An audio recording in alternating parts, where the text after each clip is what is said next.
All right, welcome everybody. This is our second meeting in this year-end sprint on equity to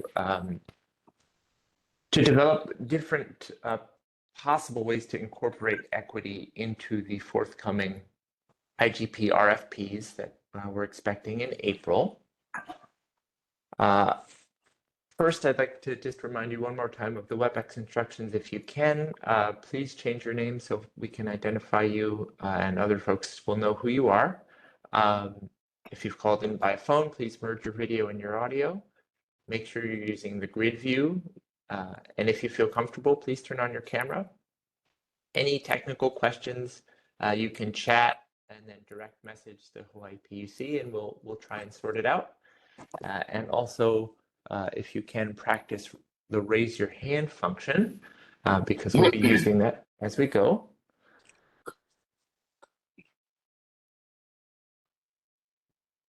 So as I said, this is meeting 2. We're going to have another meeting, same time on WebEx, but it'll be on December 12th. I'll send the notice out for that this afternoon. There'll be a new WebEx link and a new agenda, but it's coming up fast. And now I'll turn it over to Dean Harvest for a message of aloha. Dean? Aloha, everyone. My voice is a little harsh. Had a heavy meeting yesterday, so I was expressing a lot of things, so please forgive my voice. This message of aloha comes from an old proverb regarding how Hawaiians kept their I don't want to say kahuna, but the practitioners alive during the first encounters with the missionaries because of their religious standings and teachings. A lot of the beliefs of the native Hawaiians were forbidden.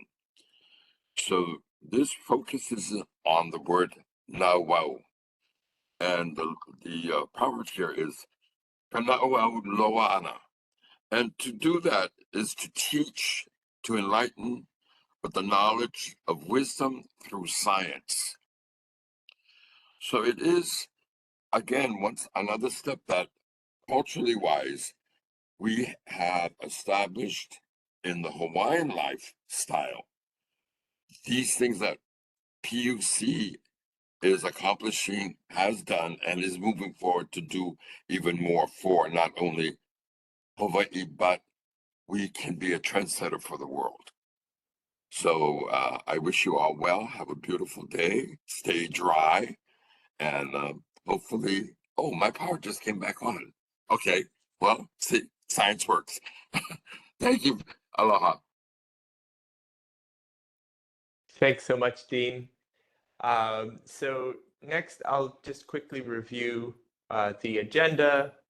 Hopefully the slides are coming through on the screen. But after we go through introductions, which you're free to do in the chat, we'll review the meeting norms, which hopefully will be familiar to all of you by now. Oh, and I see that reminder, Kylie, the December 12th meeting, same time as we are now, 9 to noon. So we'll do meeting norms, and then we'll have a presentation from Hawaiian Electric on some possible equity improvements for the IGP RFPs. Then we'll have a presentation from RMI about equity in RFP bids and some case studies. Then we'll return to that problem statement exercise we did in the first meeting and try and connect that to the work we're going to be doing for the bulk for the rest of this meeting and onward. Then we'll have 2 discussions, one on community benefits packages, and then another one on non-price evaluation criteria, and then we'll close and talk about next steps. So hopefully these are familiar. As I said, first of all, practice democracy of time. Make sure there's an opportunity for everyone to speak. And if you find you're hearing your own voice more often than the voice of others, please leave some room for others to speak, especially if they haven't spoken before. Consider new possibilities and push the envelope here. We're trying to solve hard problems, so nobody has solutions, the only solution. So please bring your best thinking to this. Respect and appreciate others' perspectives. Everyone brings different experiences to this work, and all those experiences are valid. So please respect them. And we're trying to focus on a couple of very specific things today. So, but we know this equity discussion can get quite broad. So we have this bike rack to put any other useful insights that we don't have time to address today, but we do want to address in this docket. So please make liberal use of that. And then just some logistical notes, as in the past meetings, we'll be recording. So we'll be taking notes, and these won't be attributed to any individuals or organizations, but they will be filed in the docket record. The plenary session, which is what we're in now, will be recorded so that we can refer to it later if we need to clarify what was said. But we will take notes in the breakout rooms, but those breakout rooms themselves, those discussions won't be recorded, and the chat also won't be recorded there. If you have any technical questions, you can either direct message the Hawaii PUC account in this chat or send an email to Alika, who will hopefully get you all sorted out as soon as possible.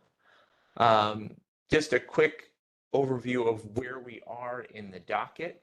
We're here in November.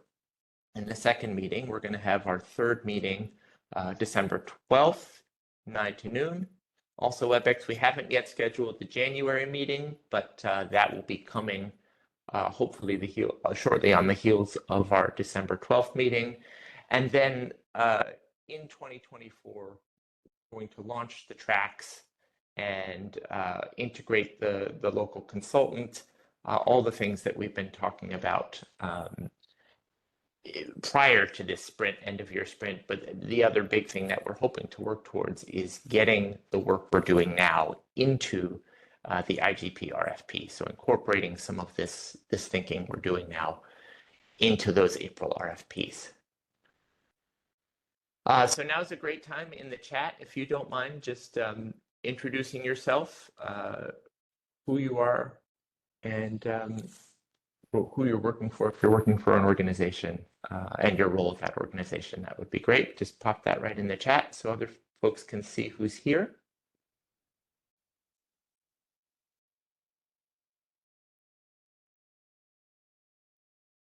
And as you're doing that, I am going to, just zoom in a little bit closer on this process, what we've been doing and where we are. So the first meeting last month, that was really education and scoping. This meeting and the next meeting, we're going to be working on solutions. So looking at our community benefits packages and the RFP bid evaluation criteria. And then for meeting 3, we're going to look at more proposed solutions, so different options that we could use, including RFP co-design and community energy advisory boards. So that's for December 12th. And then meeting 4, we've got some ideas for that, and focusing on how to prioritize community engagement and the solutions we're talking about into the RFPs. And hopefully, the goal here really is to develop this all collaboratively. So today's meeting objectives, I think I've alluded to this already, but we want to learn about different approaches to community benefits packages and non-price evaluation. We're going to look at some of the criteria that were used in stage 3. We want to develop together and prioritize solutions to improve requirements for community benefits packages and improve non-price evaluation criteria. We're going to provide additional opportunities for participants to provide feedback on proposed solutions and offer new ideas. So not just here in this meeting, but after it. And then we'll refine our problem statements from meeting 1 and try and integrate that into this process. In other words, we went to all this effort to define the problem we're trying to solve, and now we're going to try and integrate some solutions to address the problems that we stated. And now I think I'll turn things over to Pete or Grace to frame Thanks. the conversation. Go ahead, Pete. Thanks, Mike. And before I get into it, I note that Sunny has her hand up, so I was wondering if she had a question or wanted to introduce herself verbally.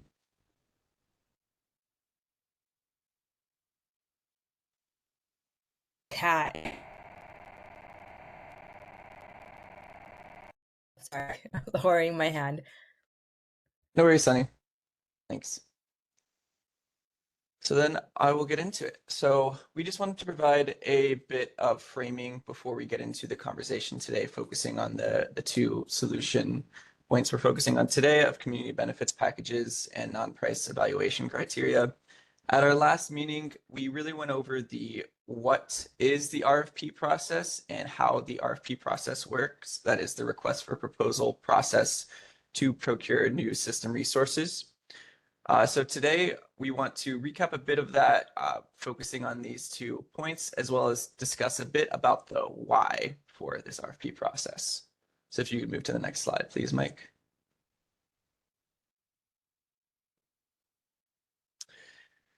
So a bit about the need for procurements here, and I just want to be clear that this is just a general overview about the need for procurements, noting some of the laws and reasons for procuring new resources. So why Hawaiian Electric needs to procure new projects.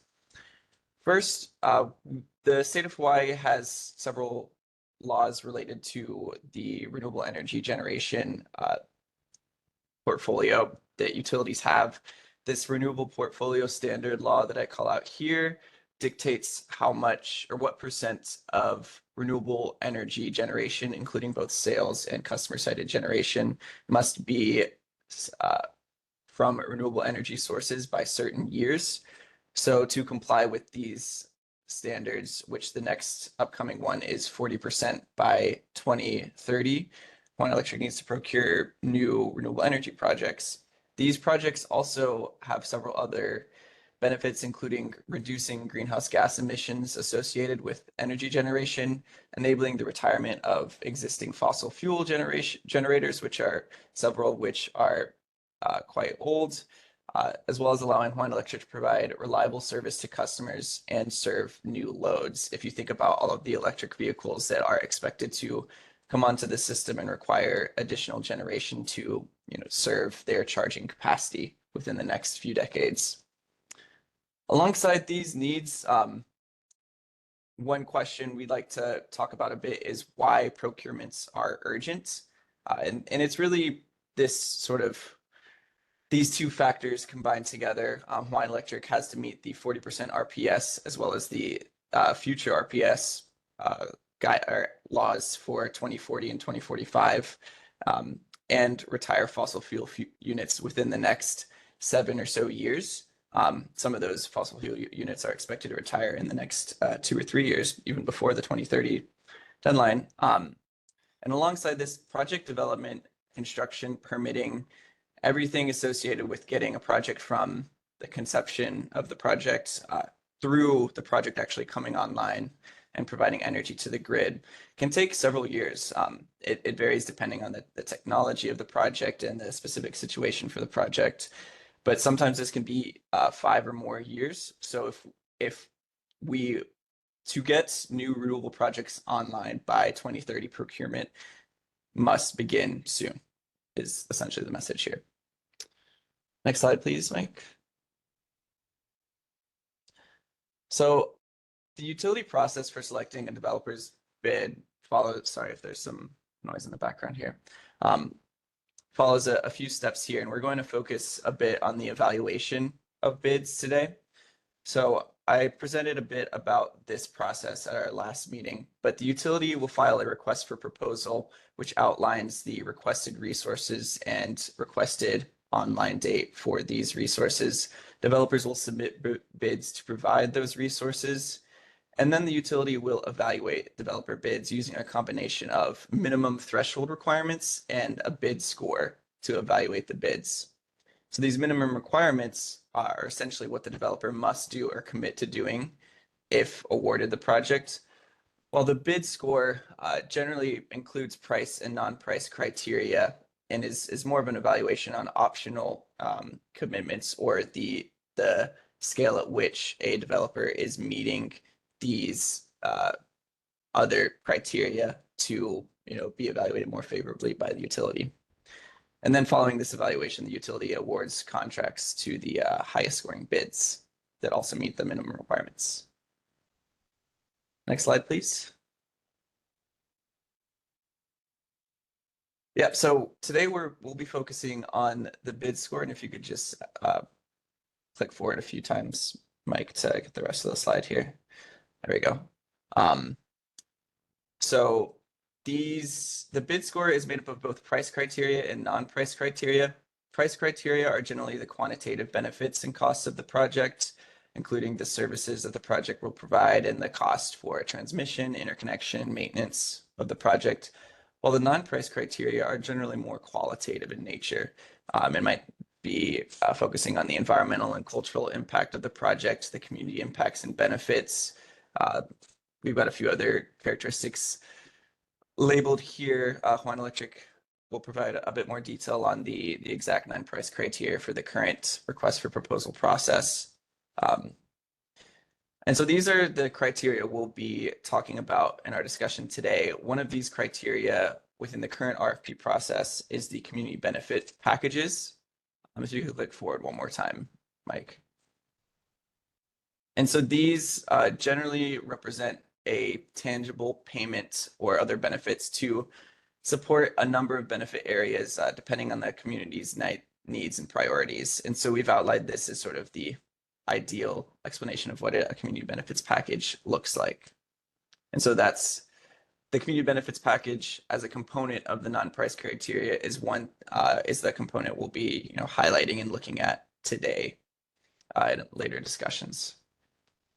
And I just have one more slide. Just wanted to clarify a few things before we get into the discussion. So first, for the outcome of this work stream, as we sort of initially suggested at our last meeting, staff is inclined to draft a set of recommendations that are based on discussions from participants in this series of meetings. Filed this set of recommendations in the docket for feedback to gather additional input prior to filing an updated final version in the upcoming IGP RFP docket. These are inclinations. We're open to discussing other options for what the outcome of this docket looks like. There will be a question on the poll at the end of the meeting today if you have other suggestions or would like to provide any further details. We also just want to clarify, as we mentioned at the last meeting, that Hawaiian Electric will be playing an advisory role in this work stream. And so what this means is that Hawaiian Electric will be taking somewhat of a step back in some of the discussions, but not all of the discussions during meetings of this work stream, where there are places for opinions and certain perspectives or even votes to be provided on certain recommendations. Hawaiian Electric will generally be will be taking sort of a step back in the discussion, but will be available to provide advice on the current RFP process, for example, potential changes to the upcoming RFP process. And we just want to be clear that this is intended not to give Hawaiian Electric some sort of exclusive or additional role in this work stream, just to allow community perspectives to be highlighted to a larger extent within the set of participants. And then there will also be time for questions and answers following the upcoming presentations from Hawaiian Electric and RMI. And without further ado, I will pass it to Hawaiian Electric. So Becca or Kurt, I'm not sure who is presenting, but I'll pass it to you guys. Sure, thank you. Actually, Kurt and I are going to tag team a little bit, but I'm going to get started for us, and Greg will be sharing our slides. So just get those pulled up, and then we can get started.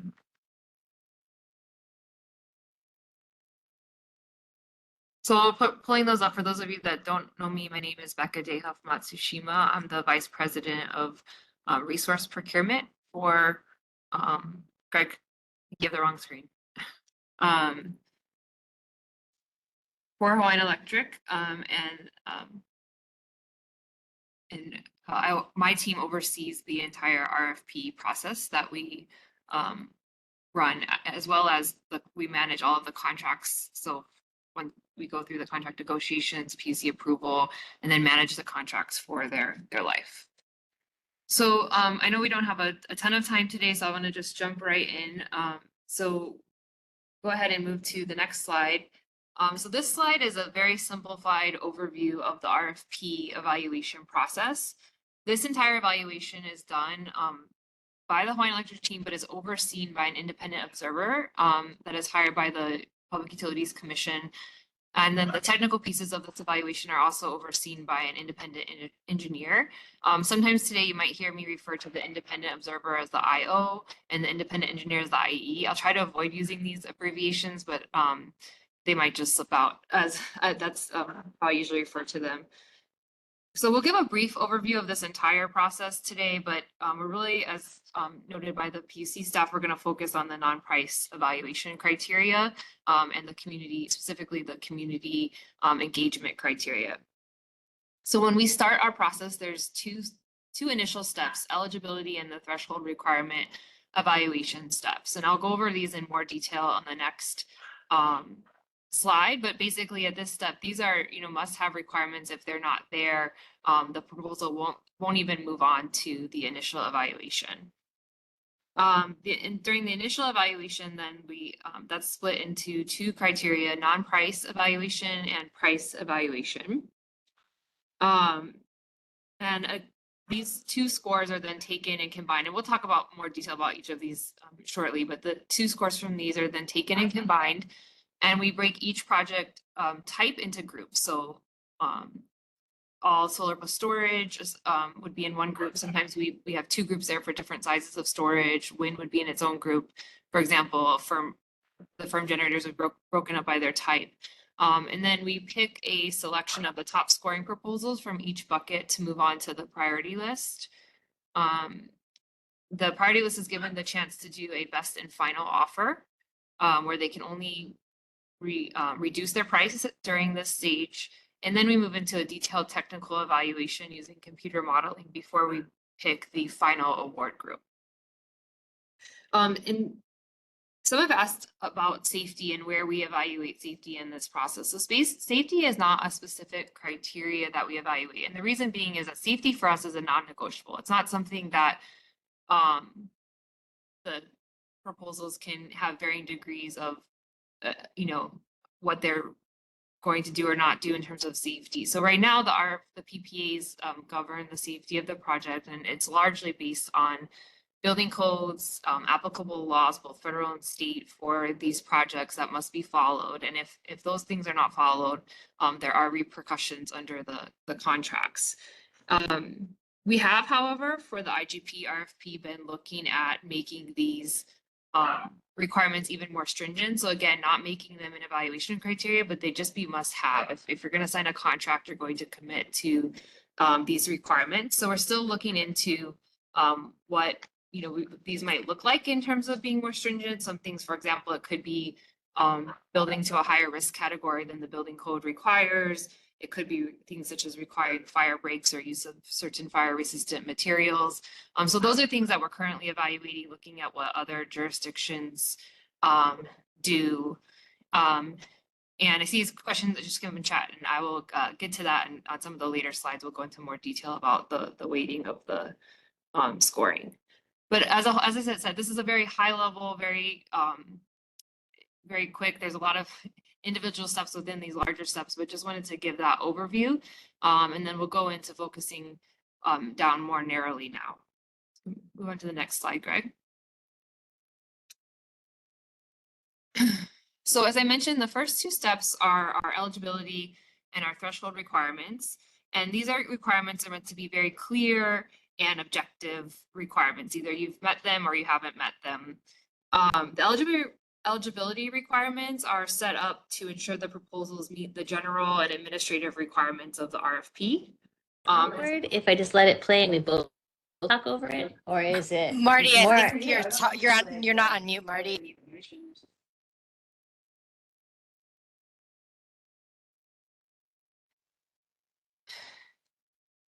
Okay, so the eligibility requirements, as I said, they're meant to just ensure that the proposal is meeting the general and administrative requirements of the RFP. So this includes things such as ensuring that the project is in good standing with the state of Hawaii, and that they've submitted all the documents they're supposed to submit. They've submitted their proposal fee, things like this. Just check the box. Did you do this? Did you not do this? Very clear requirements. And then the threshold requirements. Oh, and just to know that if you fail to meet any of the eligibility requirements, that can lead the proposal to being disqualified. The threshold requirements dive a little deeper into the technical aspects of the proposals and are designed to ensure that the proposals are sufficiently developed, utilize demonstrated technology, and will not impose any unacceptable execution risk for the companies. So examples of the threshold requirements include site control, where the proposers have to demonstrate, in stage 3, they had to demonstrate that they had legally enforceable right to use the land that they were bidding on. It also includes performance standards. So the proposals had a minimum performance standard that they had to meet to ensure that the projects would be reliable and safe on the system. So those are just examples of these criteria. Again, we're not focusing on these today, but just wanted to touch on them and note that they are there as the initial screening in the process. And a failure to meet the threshold requirements also can lead to a proposal being disqualified from the RFP. So moving on then to the next slide. So as I mentioned above, the initial evaluation consists of price and non-price evaluation. During this step, the scores from each evaluation are combined to give the proposal an overall score. So in stage 3, and in fact in stage 1 and stage 2 as well, this pricing was weighted 60% price, 40% non-price. And at the end of the presentation, we'll discuss that weighting and possible changes to that. But the intent of this presentation was just to sort of set the baseline for what was done in stage 3 and how, then we can talk about improvements that could be made moving forward. The 60-40 split, we had tried to change that in the past, but those changes weren't approved in some of our RFPs, but it is something that we are definitely willing to look at and discuss. And then we'll discuss this in more detail, but some of the non-price criteria are double weighted, and some of the to give them more importance. And we also complete a fatal flaw analysis of the non-price criteria to ensure that the proposals holistically meet the minimum standards. So if too many of the non-price criteria score a 2 or below, then the project would be removed from consideration as well. So we don't want to have a project move through even though it had a good price if it was failing to meet multiple of the non-price criteria.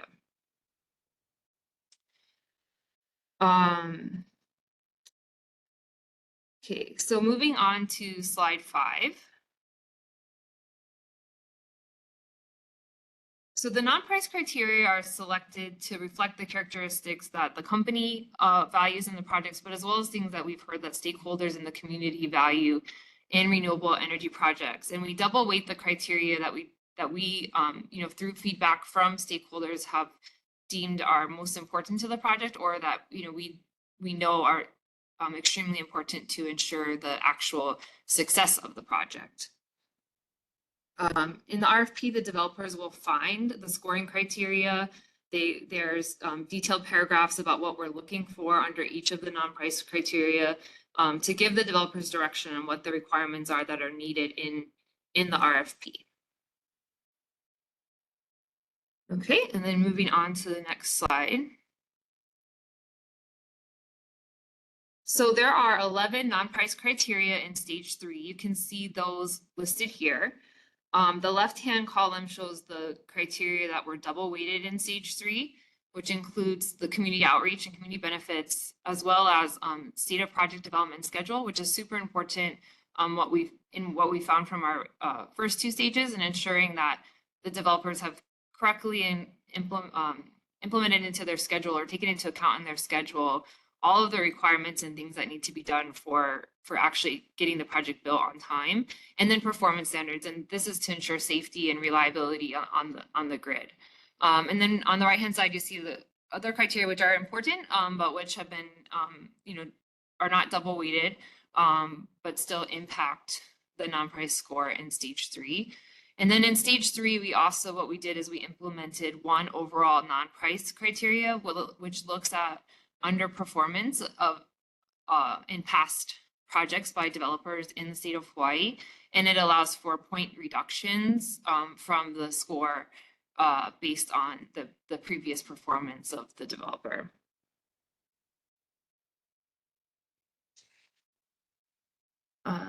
And just to note on that previous stage slide, in stage 3, we did add several new non-price criteria through feedback that we got either in community meetings or through the PUC approval process. And those included the carbon emissions criteria, the land use and impervious cover criteria, as well as a technical model review. So those non-price criteria were new to stage 3 from our previous procurements. The land use and impervious cover, that is really something that we got a lot of feedback on from the community, which was to encourage developers to not use prime ag lands and to really look at lands that might be brownfield sites or might not be ideal for other types of projects, but that would be well suited to a renewable energy project. And so it's really trying to encourage the use of sites other than top ag land. Okay, moving on to the next slide then. And I'm sorry, I've seen some other chats come in, but I think I'll cover some of those questions. So if I'm kind of skipping them, but I'll go back to them at the end if we don't get them covered during the presentation. So this slide goes into a little bit more detail about how the non-price evaluation process works. So there is a bid deadline that we set. All proposals have to be received by that date to be considered. We do use an online platform for the receipt of proposals. It is locked to us, so we cannot see the proposals as they're being submitted. If developers may upload things throughout the process to that portal, we cannot see them on our side until the bid deadline. And then the bid deadline that locks, developers can't submit any more documentation through it. And then we're able to then go in, as well as the independent observer and independent engineer, and review those proposals. So one of the first things that we do when we get those proposals is check for those eligibility requirements. And in addition, while we're doing this, we have a team that's not evaluating the proposals, that is going through the proposals and redacting all of the price information from the proposals for the non-price evaluators. And we do this to ensure that the non-price evaluators are not swayed by the price of the project. So the proposals that the non-price evaluators see have no pricing information in them. And those proposals, once all that's redacted, are sent to those subject matter experts to complete the threshold and the non-price scoring. And then a version with the price is sent to a separate price team, and that price team is not involved at all in the non-price evaluations. During this process, as we're going through the proposals, sometimes things may not be clear. There may look to be inadvertent errors or maybe something missing from the proposal. So we'll work with the IO to determine if it's appropriate to ask for clarifications from the developers and ask questions. If we think it is under the rules of the RFP, which does allow that back and forth, then we will reach out via email, copying the independent observer, and if a technical question, also the independent engineer, to ask the developers those follow-up questions or seek additional information. And then we will, and their responses are also to include the IO in the IE in their responses. So after that process, once we believe we've fully understood the proposals, completed the evaluation, and given scores, we send all of our evaluation to the independent observer for review and consultation regarding the results. Usually we'll hold meetings with the independent observer to go over the results. The independent observer has reviewed all the proposals on their own as well. And hold on just one second.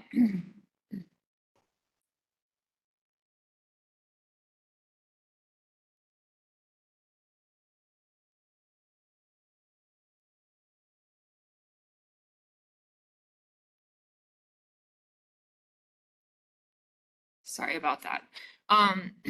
So all of the independent observers doing their own, as I mentioned, review of the proposals and as well as the independent engineer. So then we'll meet with them, we'll go over the results. They may have questions on why did we assign us, a certain score. They may ask if we evaluated certain materials in the proposal. They may have questions about the proposals. So we'll go over that. And once everybody is, both the Hawaiian Electric team and the IO and the IE are comfortable with the results and the analysis, then we'll finalize the scores. And then, as I mentioned previously, we'll still, the projects are put into buckets based on their technology type. And then we'll select a priority list from each technology type. And then the top scoring proposals from each of those buckets will move on to the priority list. And I did see there was a question regarding the background and experience requirements of the IO in the comment section. The IO and the IE are hired by the Public Utilities Commission, not by the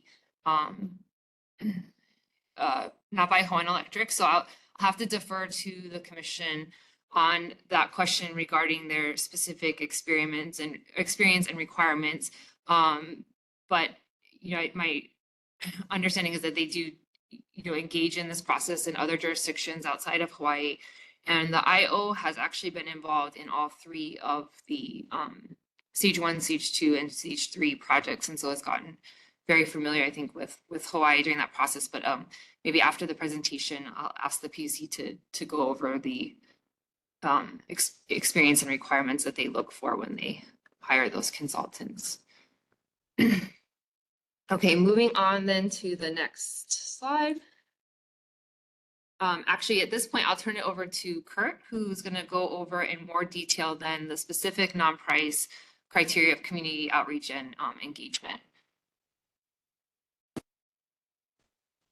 Thanks, Becca. Can everybody hear me okay? I'm just testing if the mic is working. Okay, thanks, Pete.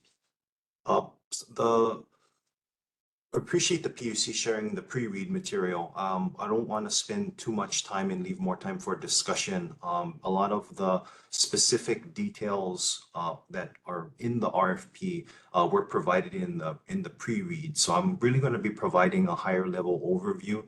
This was really just to touch on that there have been improvements and refinements made over time. We've acknowledged from the beginning that this is far from a perfect process, and there is still very much more room to make significant improvements as we move forward. It's continually a learning process, I think, for all of us as we try to document these requirements beforehand in terms of what is required of developers, especially in the realm of community outreach and engagement. It started in Stage 1 being much less refined than it is now, where it was limited to a public meeting. And there was more flexibility for the developer to tailor the engagement to the community based upon the project and in consultation with landowners and those as in the initial very first Stage 1 RFP. And that was the first time we had made loosely community engagement requirements in Stage 1. After that series of projects began being implemented, we heard from communities and in engagements and public meetings on what they would like to see improved and making more direct, specific requirements in the RFP, which were built in. That's where, and we'll touch on this a little bit more, elements like community scoping, frequency of updates and meetings, responsiveness to community questions, and even what led to the requirement for a formal community engagement plan or community outreach plan that is now required to be a public document. And that at Stage 2 is what Becca noted. That's where the weighting of the non-price criteria for community outreach and engagement was double weighted to increase its significance in this overall scoring. Stage 2 projects, again, much was learned from those projects as well. So more detail, more requirements were added as part of Stage 3. Both through a combination of technical and public meetings that we've had with communities, even specific communities who requested to have briefings on the current process, much like we're doing today, in terms of walking through what specifically the process was and what they saw as areas of improvement.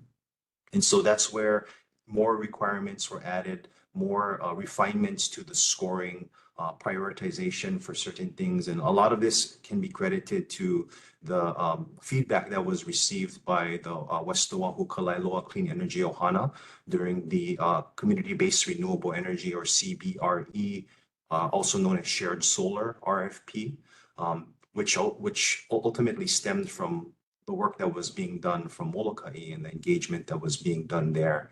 And that's where we got to stage 3, where there was a first of its kind requirements for community benefits packages. And we'll be talking a little bit more about there later. But that's a high level overview of how this requirement has evolved over time. And we're going to be talking about that a little bit more openly as a group.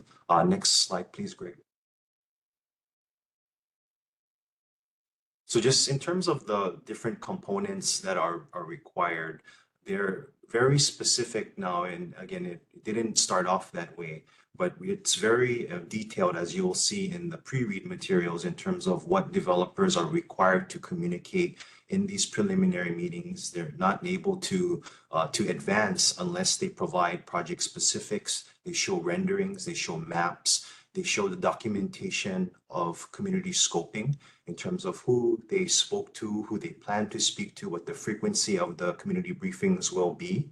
And all of that, again, is documented and posted publicly for accountability purposes to make sure that they're following the proposal and for everybody to see what they had committed to prior to entering or signing a power purchase agreement. Part of their early presentations will highlight on the overall project benefits to the energy system, as well as potential benefits to the community itself in terms of improving or enhancing the surrounding area. Of a detailed description of the government approvals and permitting that are required and when, so that the community will be aware of when to weigh in those permitting processes, and making that all publicly and easily accessible on their website as part of the project package. A clear pathway of the development process in terms of the steps and requirements that are needed to build the project. This includes, certain areas may require special management area permits, environmental assessments. It's really there to map out and walk out procedurally what needs to happen from start to finish in order for the project to be built. And that's what's captured there in the development process. Community benefits package. This is the new element where we're really looking to refine and improve as well. I mean, it's the first time this is being required.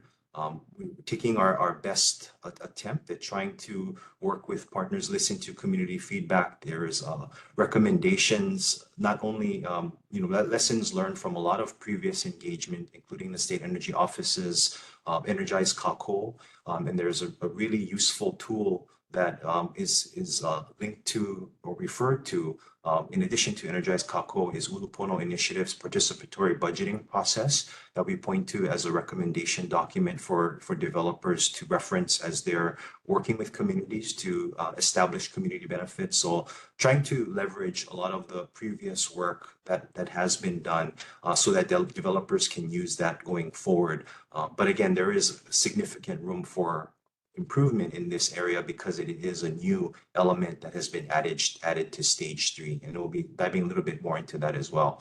The communications plan is a detailed description of the timing and the sequence of their public meetings or engagements, advertising, social media promotions, publications in community publications, newspapers, whatever the best means of reaching the community through community organizations, a detailed plan as part of this overall community outreach document that is required. And so all of this, again, is in section 29.21 of the power purchase agreement and pointed to in the PUC's pre-read materials. Next slide, please. And so this is just a brief overview summary of the community benefits package that is incorporated in the stage 3 RFP. It is a part of the non-price criteria that Becca mentioned. and that it is based on a lot of feedback that we've received up to this point. And, we are most open to refining and improving this further. The requirement monetarily is for at least $3,000 per megawatt per year, and priority and higher scores are given to developers who are willing to contribute even more to that. That also includes specific details in terms of what the developer has identified with the community in terms of needs.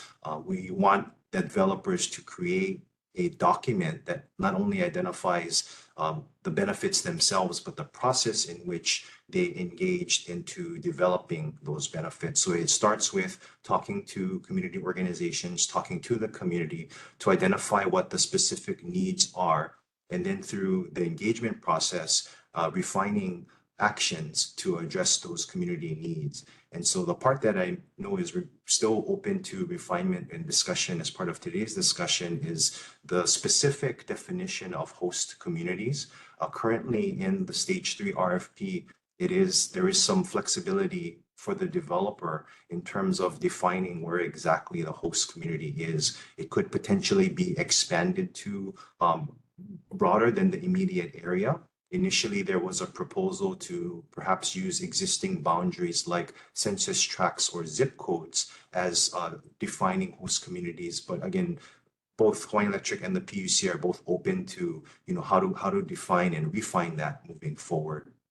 So again, this all points to the documentation that we're trying to require to hold developers accountable to what they commit to over the life of the power purchase agreement, which is often, 20 years or more. And so this is actions that are going to address those needs that were identified. And so that's going to be a continual process. There's also flexibility in determining, depending on the cost of what's identified, for developers to commit to a large community benefit upfront or to sponsor or to implement community programs over time. It can even be things specific as ACs or air conditioners in classrooms, if that's what the community defines. So developers did provide feedback that they did prefer to have that flexibility versus being limited only to working with 501c3s. Although that is something that we did build into the RFP as an example, because the monies can be passed along without being taxed, and the nonprofit can work with the community in terms of implementation through programs, if that is what the communities define. But that, in summary, at a high level, is what is required in the current version of the RFP that is specific to community benefits. But again, this is something that we will be continuing to talk about moving forward as we make improvements. Next slide, please, Greg. So I'll turn it back over to Becca, and I will be addressing, I didn't get a chance to see the questions in the chat, but we'll be revisiting those following Becca's closing presentation. Thank you, Becca. Thanks, Kurt. I'll answer actually 2 of the questions in the chat now before we go any further, just so that I think they'll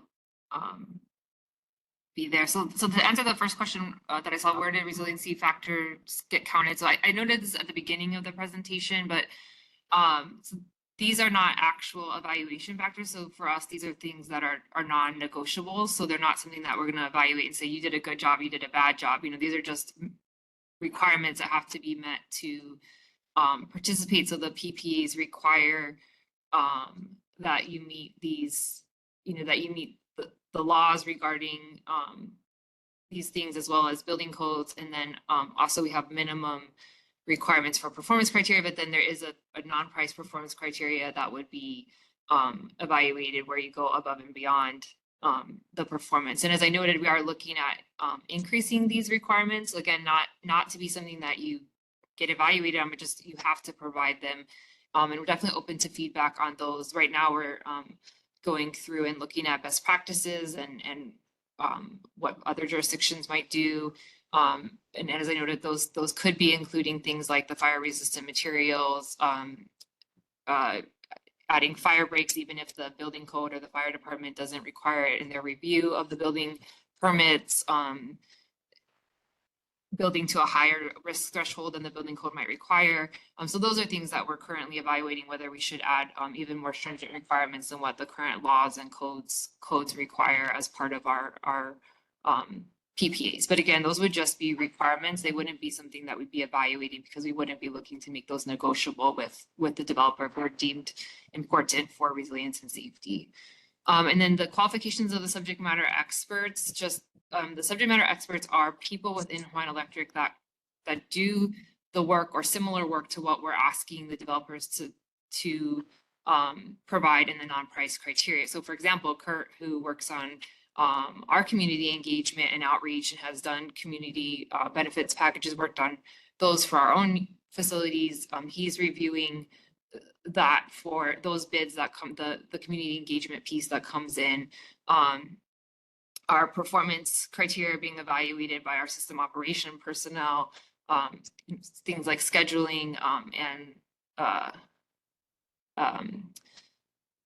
ensuring that the project has a proper timeline is being evaluated by our project managers who do that type of work within the company. So that's what we mean when we say it's a subject matter experts. It's people within our company that are doing the type of work that is being evaluated under a specific non-price criteria. And then I just wanted to note with regard to the siting of renewable energy projects in stage 1, stage 2, and stage 3 developers selected their own sites. So we do in some of our RFPs offer sites, usually at company owned facilities, with the exception of Lanai, where we offered one by the largest landholder there on Lanai. But otherwise, developers are free to choose their own sites and are required to include that outreach and engagement in the stage 1 and stage 2 and stage 3 process. That's how that worked. I'm not saying that's how it has to work moving forward, but that's just how it worked in those engagements. I will note that to the extent that community feedback was received regarding certain sites, we did try to include that in our RFPs and appendices to provide the developers with that information. So for our IGP RFP moving forward, we've been looking at the concept of renewable energy zones, which I won't go into today because that's not one of the topics that we were scheduled to talk to, but definitely, and we have people that can talk to that on a much better basis than I can. But one of the efforts of the IGP and the integrated grid plan was to go out and meet with communities on all of the islands and to talk to them about projects and sites. And that we even had an interactive map on our website where the communities could indicate willingness to, where they thought that it might be a good place to site projects. And that feedback, links to that information that's on our website was actually, even though that's being done for IGP and moving forward, because we did have some of that feedback already for stage 3, we did provide links to that in our stage 3 RFP for developers. But again, I think that's a process we can talk about in more detail. But just moving on before we get to the rest of the questions, we do want to make improvements for the IGP process. I think as Kurt showed you just with community benefits, but we could go through almost every criteria or every part of the RFP and show similar improvements between stage 1, stage 2, and stage 3. We really have taken it to heart to try to incorporate as much stakeholder and community feedback as we can. And we're not perfect. No one is perfect. No one is going to come out with a 100% perfect process. Unfortunately, that's just not going to ever exist, but we want to get as close to that as we possibly can. And so we want to look at, what ways can we improve for IGP. So if we move to the next slide, and Kurt already mentioned some areas that we could talk about and consider regarding community engagement, but just other things that we were looking at. One is to possibly adjust the non-price ratio to a 50-50 split instead of the 60-40. That will give the non-price scoring a larger share of the evaluation in that initial evaluation step. And I know we've heard from others in our past meeting, and I've seen in the chat today some comments suggesting that there be a split change. So that's one thing we'd like to get feedback on today from the group. The other thing that we've looked at is potentially, right now, all of the non-price criteria are scored on a scale of 1 to 5. 1 is poor and 5 is highly preferable. Anything below a 2 is considered not meeting the minimum requirements. So 3 is sort of in that scale, meeting the very minimum requirements of the RFP. So we've considered converting that scale for just certain of the non-price scoring criteria, which would give those particular non-price scores a more impact into the overall non-price score. We've also looked at removing some of the non-price criteria and just making them thresholds, ones that don't have a lot of differentiation in between, you know, what's a 3 and what's a 5. Maybe they should just be a threshold, which would give the remaining non-price criteria more weight as well. So it's something else that we've looked at doing to improve and allow the non-price criteria to have more of an impact into the evaluation. Or also we can, you know, talk about and consider modification of the existing criteria themselves, or incorporation of additional requirements based on any feedback that we receive. But those are some high-level ideas that we have and that we've been working to sort of rough out ideas for, but would love to have any feedback from this group on those ideas. With that, I think that pretty much wraps up our presentation. So I don't know if Kurt, you had anything else, or? I guess just a check with the PUC. I do see questions from Sunny and Ryan in the chat, and if you'd like for us to go and address those questions, or I defer to the facilitators in terms of you know, how we move forward. But you know, we can definitely address those as part of the meeting if there's time. Yeah, I think we're running a bit behind, and I think we want to keep as much time for discussion as possible, which is the second hour and a half of this meeting. So would you be able to respond to those questions, the outstanding ones, directly in the chat in the next few minutes or so? Yeah, I'll work on them. Okay, thank you. Then, and yes, we'll have plenty of time for discussion, and I see a lot of questions that will be ripe for discussion at the latter portion of the meeting. But with that, we'll pass it to RMI.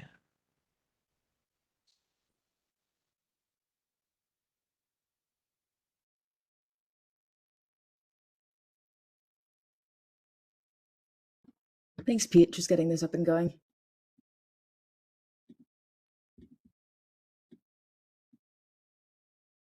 All right, can everyone see my slides? Give a thumbs up. All right, thanks everyone. My name is Karina Rosenbach. I'm an associate at RMI. We're an independent nonprofit organization working to accelerate a just clean energy transition. And at RMI, I conduct research on equity and affordability issues related to utilities and clean energy. So my colleague Arafili and I are going to discuss options for improving RFP bid evaluation to drive more equitable outcomes in the procurement process today. We're going to focus specifically on non-price criteria and community benefits packages. We'll walk through case studies of other states' approaches, and then we'll discuss the sort of solution set available to policymakers, utilities developers, and stakeholders to promote equity in RFP bid evaluation. We should have some time for a brief Q&A for clarifying questions at the end. So please feel free to add any clarifying questions you have to the WebEx chat as we go along, and we'll aim to address those at the end. So through the case studies and the discussion that follow, we're going to walk through 5 options that we've seen in our work, and some of which we just saw Hawaiian Electric touch on as well, for altering RFP bid evaluation to drive more equitable outcomes. This is by no means an exhaustive list, but it's intended as an initial sort of set of options for folks here to consider and build on in this meeting and beyond. So, you know, adding or altering existing non-price criteria, changing the weighting, as we just discussed, providing greater transparency in the methodology of bid evaluation, creating some enforcement or accountability for delivery of these mechanisms, and establishing representative community advisory boards to support advocacy for community needs. So we'll get into each of these in turn. First, we're going to talk about Washington's approach to non-price criteria. focusing specifically on PacifiCorp's all-source RFP in 2022. So PacifiCorp's 2022 all-source RFP included several equity-focused minimum requirements and non-price criteria. So on the left-hand side, we see minimum requirements. So here the bidder had to agree to track and report on use of diverse businesses and their application of state labor standards. And they had to also assess the impacts of their proposed resource on wildlife and propose mitigation plans if there were expected impacts. On the right-hand side, we have non-price criteria. So non-price criteria were worth 25 total points, or 25% of the total bid score. Within that 25%, there were several criteria that we could think of as equitable or as broadly supporting the potential host community and their priorities. So 1 point for completion of an equity questionnaire, which there's some more information on this in the appendix if folks are interested. But it basically contains about 100 questions about the proposed project's host community characteristics and expected impacts. Bidders get 1 point there for simply filling it out. And then beyond the bid scoring phase, PacifiCorp explains that they use bidders' responses on the equity questionnaire to make final selections. And they note that they actually have a preference for projects that can provide benefits and minimize harms to underserved communities. Beyond the equity questionnaire, bidders get 1 point for meeting PacifiCorp's supplier diversity goals, 1 point if the resource is located in or near an underserved community, 1 point for demonstrating how it can provide non-energy benefits, and 1 point if the resource is renewable, and 3 points related to environmental impacts and mitigation, and another point if cultural resources or sort of, historical sites or institutions that might be important to the community, if those are not present or if mitigation plans exist to protect them. Some observations from PacifiCorp's 2022 all-source RFP and the sort of broader context for PacifiCorp. So Washington's policy environment established expectations for extensive stakeholder engagement and likely contributed to features of the RFP that emphasized equity. So the Clean Energy Transformation Act, which is the sort of major climate law in Washington, required utilities like PacifiCorp to convene an equity advisory group composed of representatives from underserved communities to advise the utility throughout its clean energy planning process, including the development of the RFP. PacifiCorp was also required to request information in their RFPs identifying energy and non-energy benefits or burdens to underserved communities from proposed projects. Additionally, one note I want to emphasize here is that PacifiCorp really provided relatively clear information about its bid evaluation methodology, as you saw on the last slide. So, it clearly indicated point values for specific actions so developers could know sort of exactly how they would be scored. And this represents a relatively transparent approach to bid evaluation methodology and helps promote fairness for stakeholders and for bidders. A couple other points here. As we saw, price criteria had significantly greater weight than non-price criteria by a factor of about 3 to 1. And then while minimum requirements did include labor and supplier reporting and environmental impact assessments, it excluded other equity considerations, such as financial benefits to host communities. One final note here is that we don't actually know the results of the RFP just yet because PacifiCorp announced that it paused the process in September 2023. So we can't say just yet whether this RFP will actually result in equitable procurement. But we have an idea of kind of what they were looking for that could be interesting here to note. All right, now we're going to talk through a couple examples from New York, NYSERDA's 2022 offshore wind RFP, and a host community benefits program in the state. So NYSERDA's 2022 offshore wind RFP included many equity-focused minimum requirements and non-price criteria. Quick note here that NYSERDA is the New York State Energy Research and Development Authority, and it's responsible for administering statewide renewable energy procurement in New York. So on the left-hand side, we see all of the minimum requirements for bidders, and here it's a relatively extensive list. So bidders were required to provide quantifiable benefits to underserved communities, including project construction, operation, and maintenance benefits, community investments, and non-energy benefits. Other minimum requirements include ongoing stakeholder and community engagement with a specific focus on underserved communities and other communities impacted by the project. They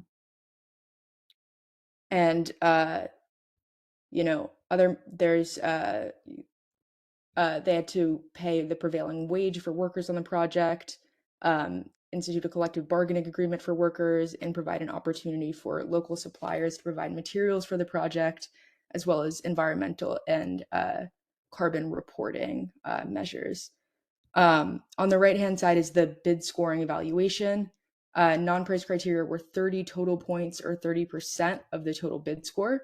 That is separated into two categories: project viability and economic benefits for New York State. In the project viability category, proposals that minimize impacts to underserved communities will receive greater weight in scoring. And in the economic benefits category, proposals receive greater weight in scoring for providing economic benefits specifically for underserved communities, as well as for creating and retaining jobs, especially those that contribute to a just transition, use of diverse suppliers, and local material use. So like in Washington, New York's policy environment likely contributed to features of the RFP that emphasized equity. New York's climate law, the CLCPA, requires New York to ensure that underserved communities receive at least 35%, with the goal of 40% of overall benefits of spending in the clean energy transition, which sets a pretty strong standard for equitable procurement here. Additionally, the RFP's combination of extensive equity-related minimum requirements and non-price criteria ensured basic equity guarantees, while encouraging more thorough equity commitments from developers to kind of be evaluated more favorably. And for New York, we actually know the high-level results of procurement here. So in October, NYSERDA selected 3 projects, and notably it tracked and reported on the expected high-level benefits of these projects for New York. So that's $15 billion in New York State spending, including almost $3.5 billion in benefits specifically for underserved communities. More than 4,000 well-paying jobs and $1 million in workforce training, and $85 million to support research and protection of wildlife. And then finally, we're going to quickly touch on New York's host community benefit program, which will provide community benefits in the form of utility bill credits. I understand that the utility bill credit model was of interest to some stakeholders in Hawaii, so we want to provide an example of that here. This program is separate from NYSERDA's offshore wind RFP. It was established by the New York Public Service Commission in 2021. It's required by state legislation, and it basically requires the owners of large-scale renewable projects to pay fees of $500 per megawatt for solar projects and $1,000 per megawatt for wind projects, which is used to then fund bill credits for host community members. This is notable because community benefits programs, including, I believe, the community benefits package in Hawaii, are typically paid for through a surcharge on utility customers' bills, and this one is paid for by the renewable owners themselves. So residential host community members receive the bill credits for the first 10 years after the project enters service, and the program here is intended to complement rather than replace other pathways for compensating community benefits, such as existing agreements that might be in place between the renewable developers and communities to provide specific investments there. So now I'm going to turn to Arafili to walk through one more case study and to close out the discussion. Great. Thanks, Karina. Next slide. So next we're going to go through a case study looking specifically at community benefits packages. As the PUC mentioned at the beginning of this meeting, and as Hawaiian Electric went through, community benefits packages are a sum of the tangible benefits delivered to the community from an energy project or a different kind of project, but in this case, an energy project, by the developer to support some community need. Those could be things like investing in workforce development programs, funding for affordable housing. Those are some examples of community benefits packages we've seen in other jurisdictions. And now we'll take a look at a case of a community benefits package for clean energy development in Maine. So in Maine, the state requires the establishment of community benefits packages for expedited offshore wind permitting. And we'll look at the process. Really, we're zooming in on the process of developing that CBP through this case study. And this case study has to do with the Maine Aquaventus or MAV project off the Mohegan Island in Maine. So residents of the Mohegan Island in 2016 voted to establish what they call a Community Benefits Advisory Committee, or the CBAC, to represent the community in the negotiations of those CBPs. So the CBAC was tasked with evaluating potential community benefits and engaging in negotiations with the developer to optimize the community benefits package that they ultimately received. So as such, the community conducted an assessment of both the community's needs and their assets to identify really what are the areas that the developer's CBP could be most helpful in helping the community realize their goals. So the committee ultimately, after this assessment, recommended a package that invested primarily in the island's broadband development. So that included both direct investments in the infrastructure of broadband, but also included things like jobs training or investment in jobs training and technical assistance from local universities. So this community benefits package also became, by way of state law and the efforts of the Community Benefit Advisory Committee, a legally binding community benefits agreement. So a CBA, which was unanimously approved by community voters. And it's important to note that the CBA is required by state law, but also helped to ensure enforceability in the delivery of the benefits promised by the developer in this project. And we'll talk a little bit more about that in a second. You can flip to the next slide, Karina. So what is notable about this case for all of our attention today is that the Community Benefit Advisory Committee, this representative committee of community members, was a lever in ensuring that the community approved of the benefits package that the developer established as a result of the MAV project. Importantly, the committee was established through an existing community benefits, a community gathering process in the Mohegan community. And other communities may not have this existing gathering structure and may rely more on the developer, the PUC, the utility, or another third-party entity for helping to support the establishment and organizing of a committee like that. So that's important to note for your consideration. And in future meetings, in our next meeting, we will talk more about community engagement and advisory board structures. So we'll have more time to delve into what those could look like, how they could be leveraged for the RFP evaluation, for RFP discussions. So this is a little bit of a preview about what we'll be talking about more in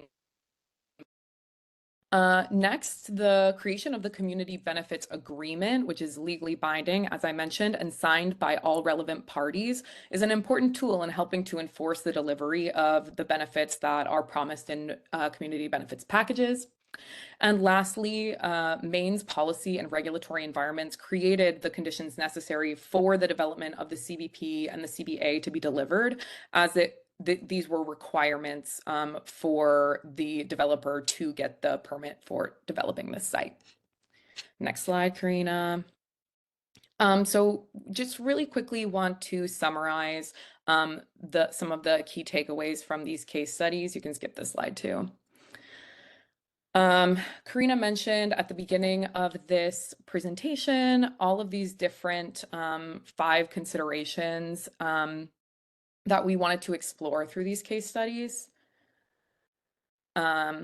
And this table really provides each of those considerations and potential supportive actions that can be taken in order to realize those opportunities. And I won't read this table out loud to you, but some themes that go across all of these areas are: 1, to take a community centered approach to bid evaluation, whether that be criteria or creating additional non-price criteria to reflect the community's needs. The second is to promote transparency and accountability. I'm hearing that the transparency issue is one that is a concern to this community. So creating more transparency by ensuring openness through the non-price criteria methodology to ensure that the community has all of the information that it needs in order to make informed input.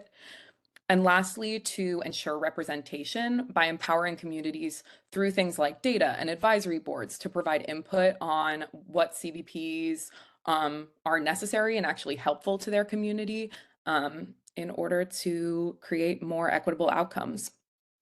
And that is all we have from RMI. I think we're going to move into questions now. I don't know.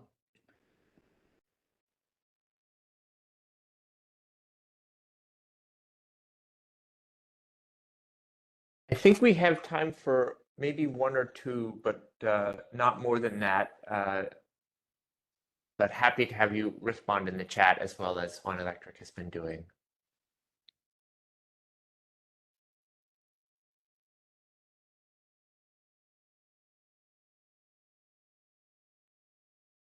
Are there any folks who would like to ask a question now in the chat? If so, please raise your hand.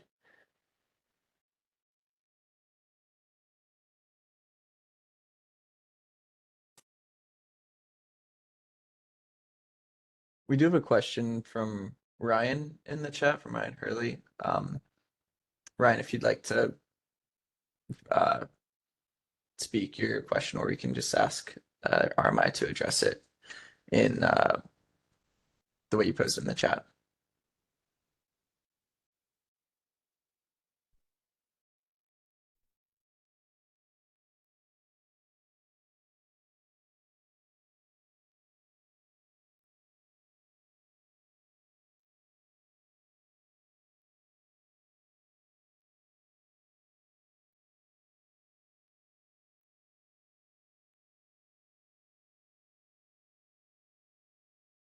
Not hearing Ryan, but Henry, do you have your hand raised? Yes. So the advisory group in Maine that you were just referred to is co-chaired by the governor and the military, correct? That advisory group that you just pasted in the chat was for the development of the offshore wind roadmap. And the advisory group we're referring to is an advisory group that was created by the community of the Monhegan Island in Maine, which is not co-chaired by those individuals. A lot of you presented some 4 or 5 possible success stories that leave out enormous amounts of detail that make it very difficult to figure out from our perspective whether they're valid, whether they're helpful, or whether they're correct. And so if you can supply a great deal of documentation that we can refer to for these case studies, that would be helpful. Certainly, we can definitely do that. Thanks, Henry. And I know we're just coming up on time, so I think what we'll do is move to a very short 5-minute break next, and then we'll come back with discussions. And a lot of these ideas that we're seeing in the chat and hearing are ripe for that.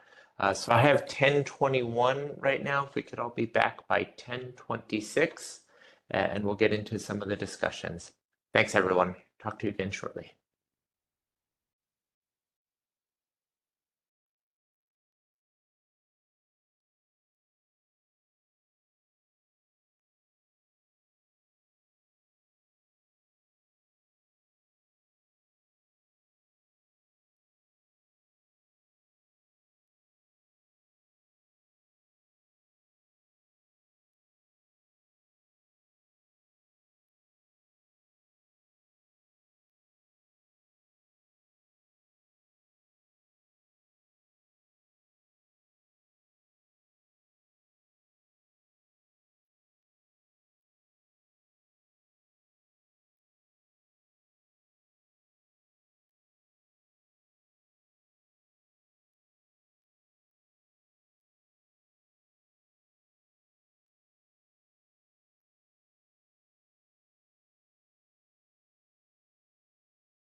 All right, folks, I hope you enjoyed your break. If you're back, please put your camera on so I'll have an idea that folks are back before we launch immediately into the next activity. I see folks trickling in. Thank you. So next up, we're going to return to the problem statements from last time, and for that, I'm going to hand the proceedings over to Eric Sippert.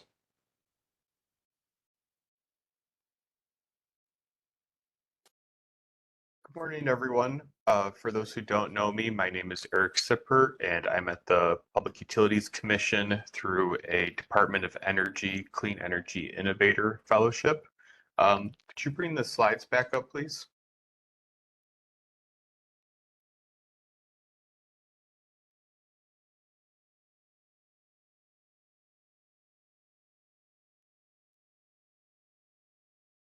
Thanks.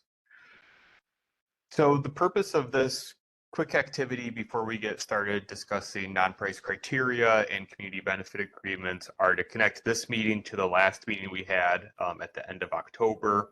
In that meeting, as many of you probably remember who attended, we collected problem statements from all of you in breakout groups. And as part of that, we grouped these problem statements into different categories. And so this is just to give everyone a sense of what are the different problem statements we heard, how they fit together, and then going forward as we start to discuss these different solution sets. Today we'll be discussing again non-price criteria and community benefits. In the next meeting we'll be discussing some other solution sets to really think about, of these identified problems or questions, which solution sets address them, and perhaps which questions are not addressed by these solution sets and require other solutions to this. So I'm just going to run through this quickly to get everyone up to speed from what we discussed in the last meeting. So the overarching problem that's really causing us to have these meetings, this discussion of the RFP process, is that the current RFP process may lead to and perpetuate inequitable outcomes. So how do we make this more equitable? And the 5 different categories we came up with from the problem statements we heard from all of you are: first, that RFPs favor non-community, non-local actors. Second, communities are not adequately involved in the RFP process. Third, bid evaluation criteria are opaque. Fourth, bid evaluation criteria may not be aligned with what the community needs. And then last, community benefits may not be structured to truly benefit affected communities. So this raised a lot of questions both for us and from participants. So how and why are local businesses at a disadvantage with large multinational corporations? So one thing we heard was cost of capital considerations and what should the actual standard be there. We also have the issue of defining affected communities. That's already come up several times today. And we can think of this both demographically, geographically, in many different ways. This is going to be a continuing issue going forward, is how to define what the actual host community is. And then second, in this category, we know that there's lots and lots of engagement going on. It's increasing all the time, but how do we actually define authentic engagement? How do we evaluate that? And this concern also came up earlier today in terms of the questions about the subject matter experts and the independent observer. And then in terms of the evaluation criteria, how can we make this bid scoring and evaluation process more transparent while protecting the rights and the privacy of all of the parties involved? And then how should third-party oversight be structured? Should that be as it is currently the independent observer? Should there be other mechanisms to do that? And then we've also touched on this issue quite a bit, weighting community benefits packages. Should it be increased? Should it be somehow measured differently? And that's very closely related to the second one there. And then how should these community benefits packages be structured? How is it determined what the community actually wants, how helpful they actually are? Should they focus more on non-energy needs? And then how much say should communities have over what the actual energy resource is? So wind versus solar or some other type of energy resource. And then again, this issue of geographic equity in siting of projects and not overburdening communities. So again, this is just a summary of the problem statements from the first meeting to give everyone an idea of what was said overall before we jump into the discussion of non-price criteria and community benefit agreements. So I'll now hand it off to the next person. Thank you.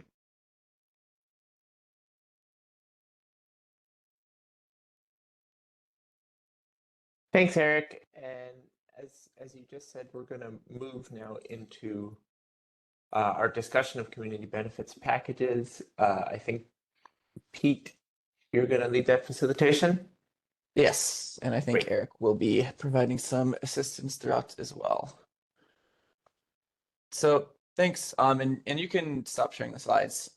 We have about 45 minutes for this discussion today. We are hoping to highlight perspectives from experience with community benefits packages, both within Hawaii and elsewhere, if anybody does have experience elsewhere, to talk about what works, what doesn't work, and how to effectively incorporate community input into these packages or agreements, or the development of these packages and agreements.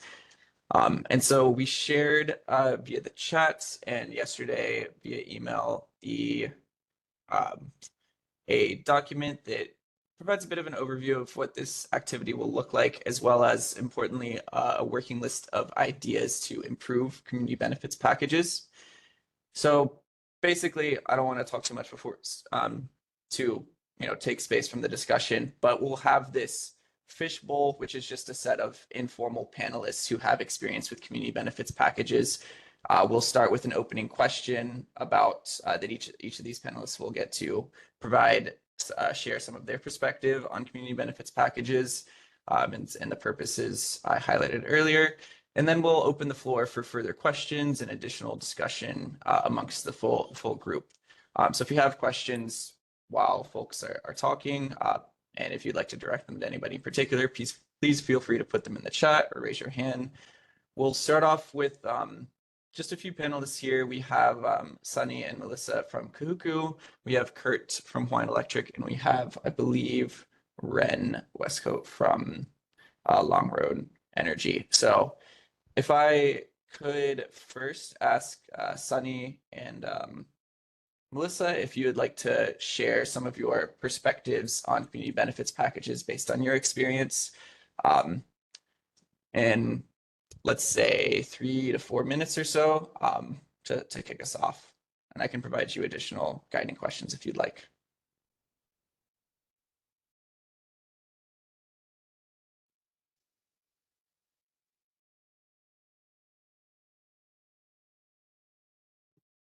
Okay, sorry, took me a while to find the unmute button. But thank you so much. My name is Sunny Unga. I'm a Kahuku resident and also president of Kahuku Community Association. Just to let you know, it will be very difficult to fit in all of the experiences and challenges that we've had because we're talking about a decade-long opposition, and more recently, I've been, in meeting directly with Sandra Larson from AES in regards to our community benefits package for Kahuku. So my big suggestion would be is perhaps all of you folks can come to Kahuku and have a meeting and kind of hear the community perspective and the community experience because really it's going to be hard to cover everything. And I think that learning from our failed experiences will give valuable insight as to, the systemic changes that needs to be made, because really all on many different levels of government agency, regulatory process, they failed Kahuku. Just to start out with, as far as community benefits package, I do want to make it very clear that no amount of community benefits package or money would have justified this project that happened in Kahuku. This renewable energy project, specifically these industrial wind turbines in Kahuku, were placed way too close to the community, and our community are impacted daily with shadow flicker, with noise, and et cetera, et cetera. So our community, when it comes down to it, the money we wouldn't have taken in, you know. Ryan had mentioned, how do we ensure that the community advisory group is composed of community members and not pro-developer stand-ins? This is exactly what Kahuku had dealt with. And so initially, and this is very, very brief, initially, you know, everybody banded together and opposed this project. And this is beyond, you know, before I got involved, right? And then the community benefits package comes in, and all of a sudden there was a split in the community. So Laie decided to support this project because what I was told and what I heard was like, oh, it's going to come anyway, so might as well get the benefits, right? So while Kahuku, because of legitimate concerns of safety and health and quality of life, they opposed this project, Laie decided to support this project. And so the community liaison for AES was actually a Laie resident who supported this project, who became supportive of this project. And so then there's that issue, right? So it was very difficult because how do you ensure the interest of the community or the voice of the community is represented when there's ulterior motives, right? And so I guess I'll just kind of go to my most recent experience. And so there's 4 different packages of community benefits funds that was dispersed to Kahuku. And let's see, there was 90,000 that was already dispersed to support community initiatives, for like ACs for school, uniforms, COVID masks, and stuff like that. And that was controversial because the ACs were placed at Kahuku Elementary, which was another controversial topic because it was a community. The elementary school is right, it's super close to the turbines. It's right behind Kahuku Elementary School. And we have coconut wireless, especially here in the rural community. Coconut wireless is 5G. And we do have a lot of community members that do work and do, because jobs, right? So we hear things. We were told that the ACs, there was, it wouldn't have made a difference, much of a difference between the price for split AC and window AC. But we were told that they chose window AC. So then there was, and then it's loud. Window AC is loud. And so there's that noise. And then, my, children at Kahuku Elementary and teachers having to talk super loud to, to overcome the noise, the AC noise, right? And then also, to hide the noise that the turbine noise will be making. So those are some of the issues. There was another teacher who refused to put AC donated by AES. So that was another thing. And then, athletic wear and stuff like that. It was announced, in the football game, it was donated by AES. And so, stuff like that, right? And then there's also approximately $2 million that was that would be dispersed to 2 organizations, which is NOHO, North Oahu Hometown Opportunities, and LCA. And so we still have remaining questions as to where those funds came from. If Laie Community Association is getting funds that was intended and designated for Kahuku. So there was a finding of facts document that was from DPP because they asked for a variance request to place these turbines 284 feet as opposed to adhering to their setback law, which is height of the turbine. So when they approved the variance request, there were certain conditions that they needed to meet. And one of it to ensure that the approximate $2 million goes directly to the Kahuku community. In the end of the finding of facts document, it says if any of these conditions are not met, then they could pretty much void it, right? We still have question marks as to whether or not LCA's 20,000, if that's coming from the pocket that was designated for Kahuku. So we still have remaining questions. As far as the $2.5 million and $1.5 million matching funds, I have personally met with Sandra Larson for the past few years, 2 years, starting in 2021. Because after the turbine has been operating, the developer has to give the community benefits package and release the funds. And so we've been hearing that Sandra Larson was forming an advisory committee, but we were hearing that the advisory committee were also comprised of community members from Laie. And so we had grave concerns about that because we weren't sure if Kahuku's best interests would be represented if we have people from other neighboring communities, because we've had also public meetings previously, and we knew that Laie wanted to have some sort of like community sports complex, and they were kind of eyeing up the community benefits package to fund some of those things.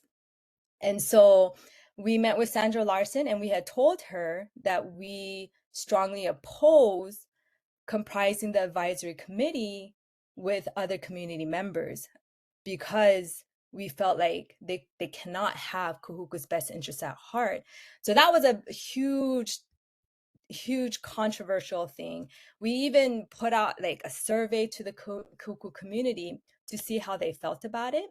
And our residents strongly felt that, you know, the bulk of the Kahuku, the community benefits package should go directly to the host community. And even the terminology host community has been such a controversial topic because we really aren't hosting. You know, this project was literally forced down our community.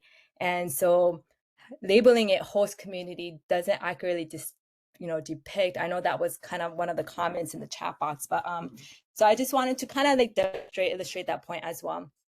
But so that was a whole thing. And the other thing is that they were opening up this community benefits package fund to pretty much what we were told is like, oh, why does it matter where it goes? And I can't even believe that we had to fight and advocate and say this community benefits package to go directly to Kahuku community because we have the turbines. We live literally in the shadows of these turbines. And interestingly, you know, Sandra Larson would call me and say, oh, is there any way you can change your mind? So we felt like instead of advocating for Kahuku and what Kahuku community needed or wanted, it was trying to get Laie, you know, oh, can you change your mind about this? Is it possible? You know, things like that. We even met with AES Corporation, the people from Corp, because they came down for the shutdown of the coal plant in Nanakuli, right?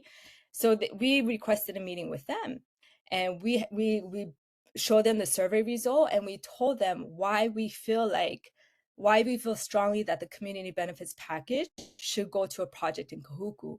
And mind you, Kahuku is an underserved community. We have so many things that we need. 40 years we've been waiting for a pool and a rec center. 40 years. We don't have a standalone library, public library. Our bike path isn't still finished, right? Our playground was what we waited for, like, I think 3 years for the playground to be completed. You know, we've been advocating for shade trees. I've been advocating for that for the 6 years. So there's no shortage of projects that is needed in Kahuku that will benefit Kahuku and also the surrounding community, because Kahuku happens to be the hub since we have Kahuku Intermediate and High School. Anyways, so we had to literally like tell them, we feel like, you know, now that it's all here, it's only pono for you guys to have this big chunk of funds go to a project in Kahuku. But then we were told, you know, in this meeting with the corporation, was that, well, Laie feels like they have the same impacts. And we're like, so I hope you can kind of sense what and how Kahuku has felt throughout this whole process. Like for Laie to feel like they experience the same impacts, I don't know. That's really ridiculous, you know. And they're already getting 20,000 a year annually for the lifetime project. So, you know, so there's that. And then I had specifically asked Sandra Larson to provide the language, because the whole dispute or the disagreement that we couldn't agree with AES was, what was this who was this community benefits package money funds intended to help? And so that's when I brought out the finding of facts document saying, oh, you know, over here it says it shall directly go benefit the host community, the Kahuku community. So for you to come and tell us that, oh, it's open to everybody, like that doesn't make sense. But then she told me, oh, that, you know, she went back to her lawyers and said, and got back to me and said, oh, that's, you know, that's the money that NOHO's getting. But the 2.5 and the $1.5 million community benefits package fund, that language is within Aaron Campbell's lease agreement. So Aaron Campbell is leasing his land to AES, and apparently that's the community benefits package for the 2.5, 1.5 is within his agreement. So I asked, well, can you please show it to me, because we need to know, you know, what it says, you know, if it does explicitly express that it's intended for Kahuku community. If it just says community, what's the intention? What was the intention behind the law, right? Or the setback, the community benefits package agreement. We were told that she couldn't give it to us because of the other confidential information. And, you know, even though I said redact that, we don't need to know that. We just need to know what the language says about the community benefits package and which community it was intended for, and go from there. So we still haven't received that. So for many meetings, Sunny, sorry to interrupt, but do you mind if I ask you to wrap up in the next minute or two? We can definitely come back to you throughout the rest of the discussion. Just want to make sure we have space for everybody. I'll just explain. For many meetings, and Gil Riviere and Sean Quinlan and Heidi Tsuneyoshi was also part of these meetings. They, you know, they kept saying, changing their words about, oh, it's for the surrounding communities, it's for this, and they asked me for this, and then I provide this, and oh, is it benefiting the surrounding communities? And I'm like, that's irrelevant, you know, like what the host community wants is what should trump. So they never ever came to directly say that we're gonna like support this project. Finally, they said, we're okay with, you know, and this is fast tracking. There's a lot of details in between fast tracking, but anyways, we'll do we'll support a project in Kahuku, and then but we've been asking them to support the pool and the rec center, but they said they couldn't commit to that. So that was that last meeting, and then the mayor's town hall meeting came, and the mayor finally supported this 40-year project that we've been wanting. And then only then after AES has come in and all of a sudden is supporting that project. And then recently the mayor released a official statement saying that they're going to support and move forward with the pool and the rec center. And then all of a sudden AES is, you know, saying, oh, I'm so glad to be supportive of, you know, this project, blah, blah, blah, blah, blah. So, oh, mind you, Cameron, and there was a couple of other, I think, was also involved in this meeting. So you can also talk to him and he can, you know, prove, you know, our challenges and difficulties that we've experienced. So I know this is very, very brief and there's a lot more details, but I hope that my short experiences that I shared with you kind of gives you a glimpse to how much this community benefit package not only like tore our communities apart, but also caused a lot of hardship. We literally had to advocate and fight for the developer to use this money for a project in Kahuku. So you have to think about, okay, you're going to open it up to, I hear, you know, in your discussion, open it up to maybe surrounding communities. So I know wind projects, especially this one, was very intrusive and controversial. So maybe not all projects will be like that, but you have to think about, you know, our surrounding communities who necessarily don't want this particular project will support a project that the host community does not want support because they want part of the funds, you know. So there's a lot of different things that you folks need to really, really consider. And I really would advise you to come to Kahuku, have a meeting, let us talk about specifics and details so you can figure out what changes you folks need to make within, you know, our procurement process, because really this is what, and you know, all of that, what happened is what it was the end result of what we are experiencing, continuing to experience. So yeah. And then there was people in the planning commission that opposed things from the EA about the setback. So anyways, I won't go any further, but hopefully this gives you a glimpse of how difficult and emotionally stressful and draining this was for our Kahuku community.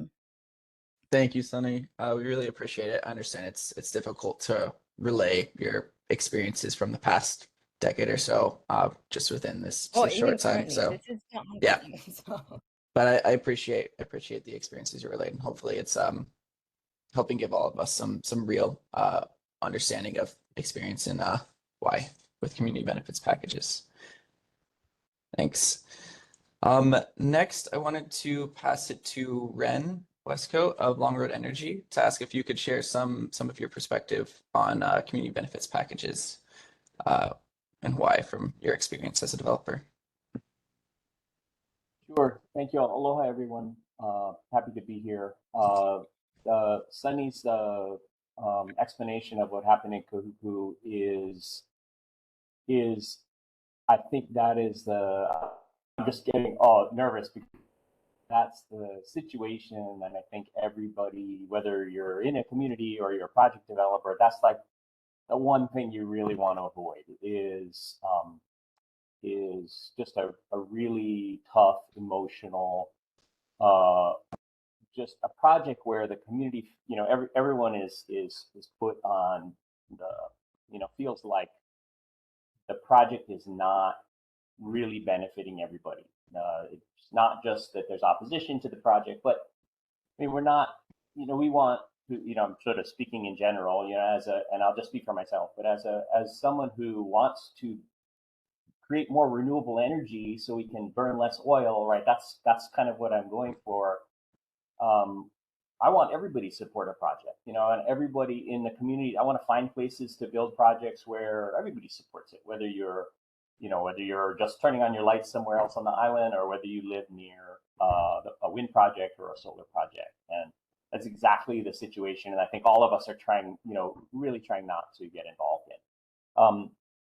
I look at community benefits, just big picture, as the goal is to find a solution given all the pros and cons of a project where everybody thinks, okay, on balance, you know, I support the project. That's the goal, right? You want folks in the nearby community, if there's more impacts to them, you want to feel like that's why there's benefits, you know, that's why we sort of talk about benefits to local communities. I've been involved in wind projects and solar projects, talked to lots of folks in lots of communities, some ultimately not successful. You know, if you can't get a community to support the project to some level, then you're not going to build your project.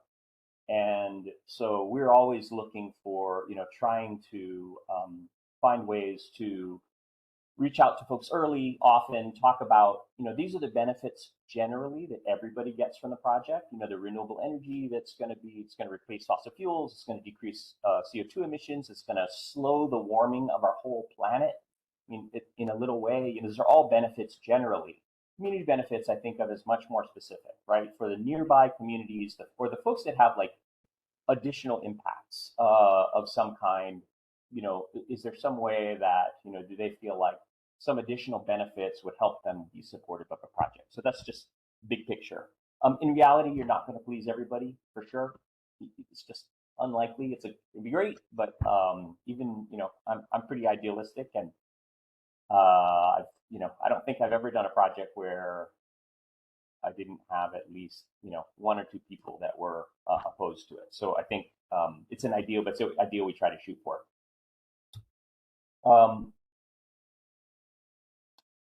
An energy project, at some point, the way it works here is we bid our project proposals to Hawaiian Electric, right there, or Hawaii. You're bidding to Hawaiian Electric or the utility wherever.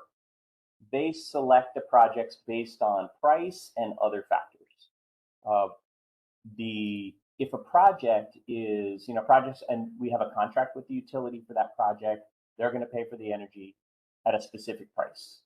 If the cost to any community benefits are an additional cost to a project, that's fine. That's just what we plan for, right? It should be part of the plan, the economic plan. So the project is still financially viable to do. The energy can be offered at an affordable price. The investors, are making a return on their funds. Everybody's the project is a successful business. Each energy project, you can think of it like a business. If the community benefits are too high, right, are too low, if the community benefits are too low, then the community's not getting a very good deal. There's going to be people opposed to the project. It's not worth it to them to have a nearby project because of the impacts.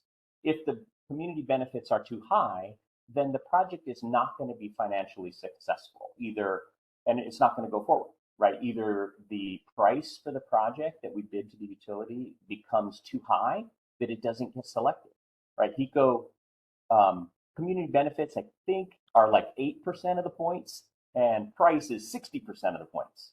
So at some point, if your price is too high for a project that you're bidding in, the utility won't select it and it won't go forward. Or, what you need to do, or it's after the fact, right? You've already bid your price, and then you're negotiating with, trying to figure out what the benefits are going to be. At that point, if the cost is too high of the benefits, then the project is not going to be financially viable. So, so all that said, I think everyone should be realistic. Every energy project is a business. If you're opposed to an energy project nearby you, no matter what, no price is going to change it. There's no amount of benefits. That's a different conversation. That's not the conversation we're in right now. We're talking about community benefits are for people that there's trade-offs, understanding the pros and cons. Energy projects are, there's a lot of positives to them, but there's negative impacts. Can we find a way to solve that, right? So that's kind of where I think community benefits discussion should be. All that said, I think we should do more benefits, not less. Some of the problems with community benefits that have been done in the past, before it was just like an agreement with a nonprofit organization or like regular payments to some organization, that was it. I don't think that's going to cut it anymore. I think we have to lean into community benefits and do more, not less. We have a very limited amount of land, especially on Oahu, in Hawaii in general. And so we got to share a very small rock, right? And so that's trade-offs everywhere. So I think we need to do more in community benefits. We need community benefits to be way more than 8% of the scoring. And I think the price needs to come down from 60, right? If we do a project like, what if the community could own 8% or 10% of the project?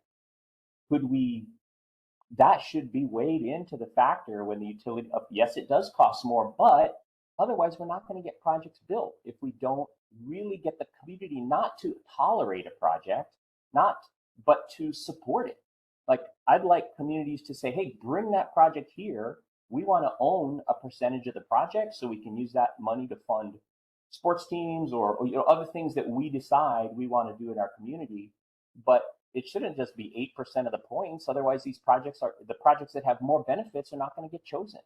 So this is kind of a little, it's a ecosystem in the energy sector where we want to find, if we want to find solutions, and communities are getting smarter and more engaged in the process, developers should want to do more, not less. I think the days of kind of doing as little as you can are way behind. So I'm hoping that we go in that direction and we lean in, but we need the PUC to tell the utility to say, hey, forget 60% on price. Community support is so important. We're not going to get projects unless it's 25% and price is only 40% or something like that. Let's lean in, not lean back. That's it. Thanks.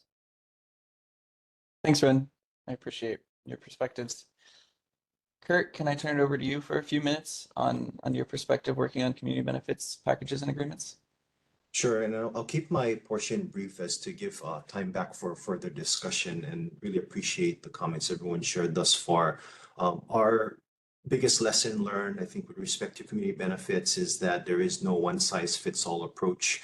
Every community on the various islands are extremely unique and different in their dynamics and makeup. And so our most familiar experience in developing community benefits has been with community leaders in the West Oahu region, from the Waianae Coast, ranging all the way to Kapolei.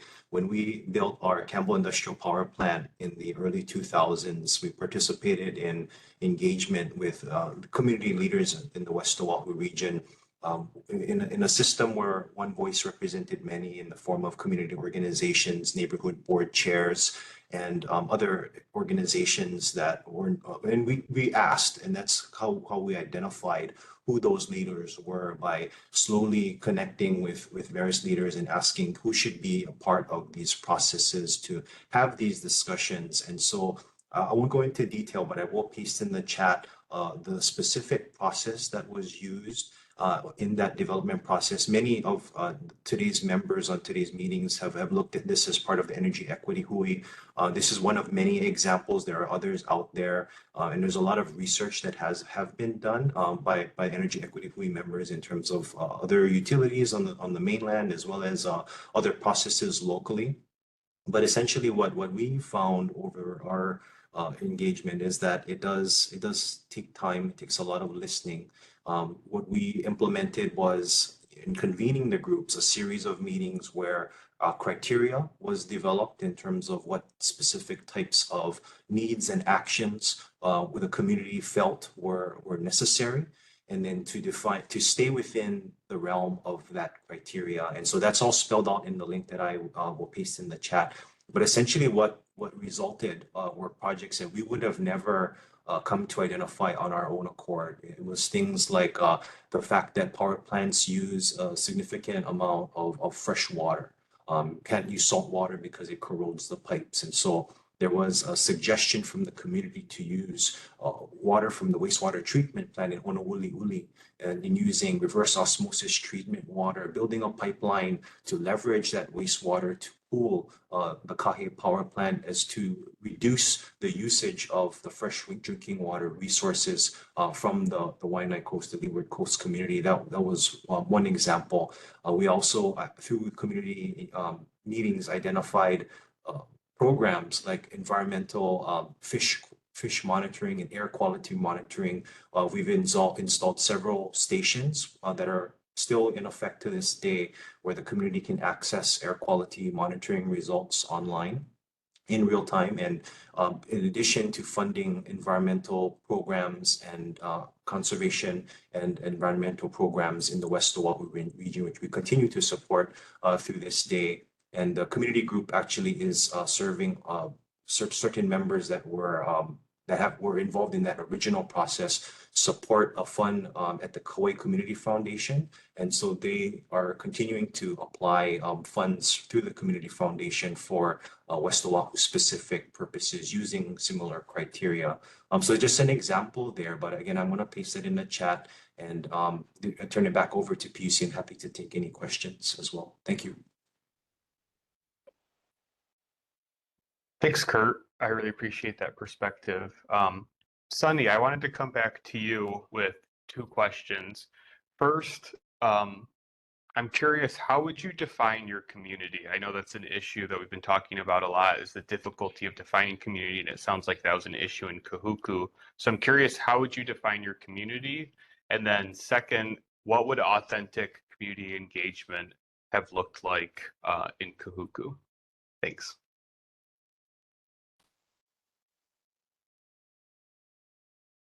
You're on mute.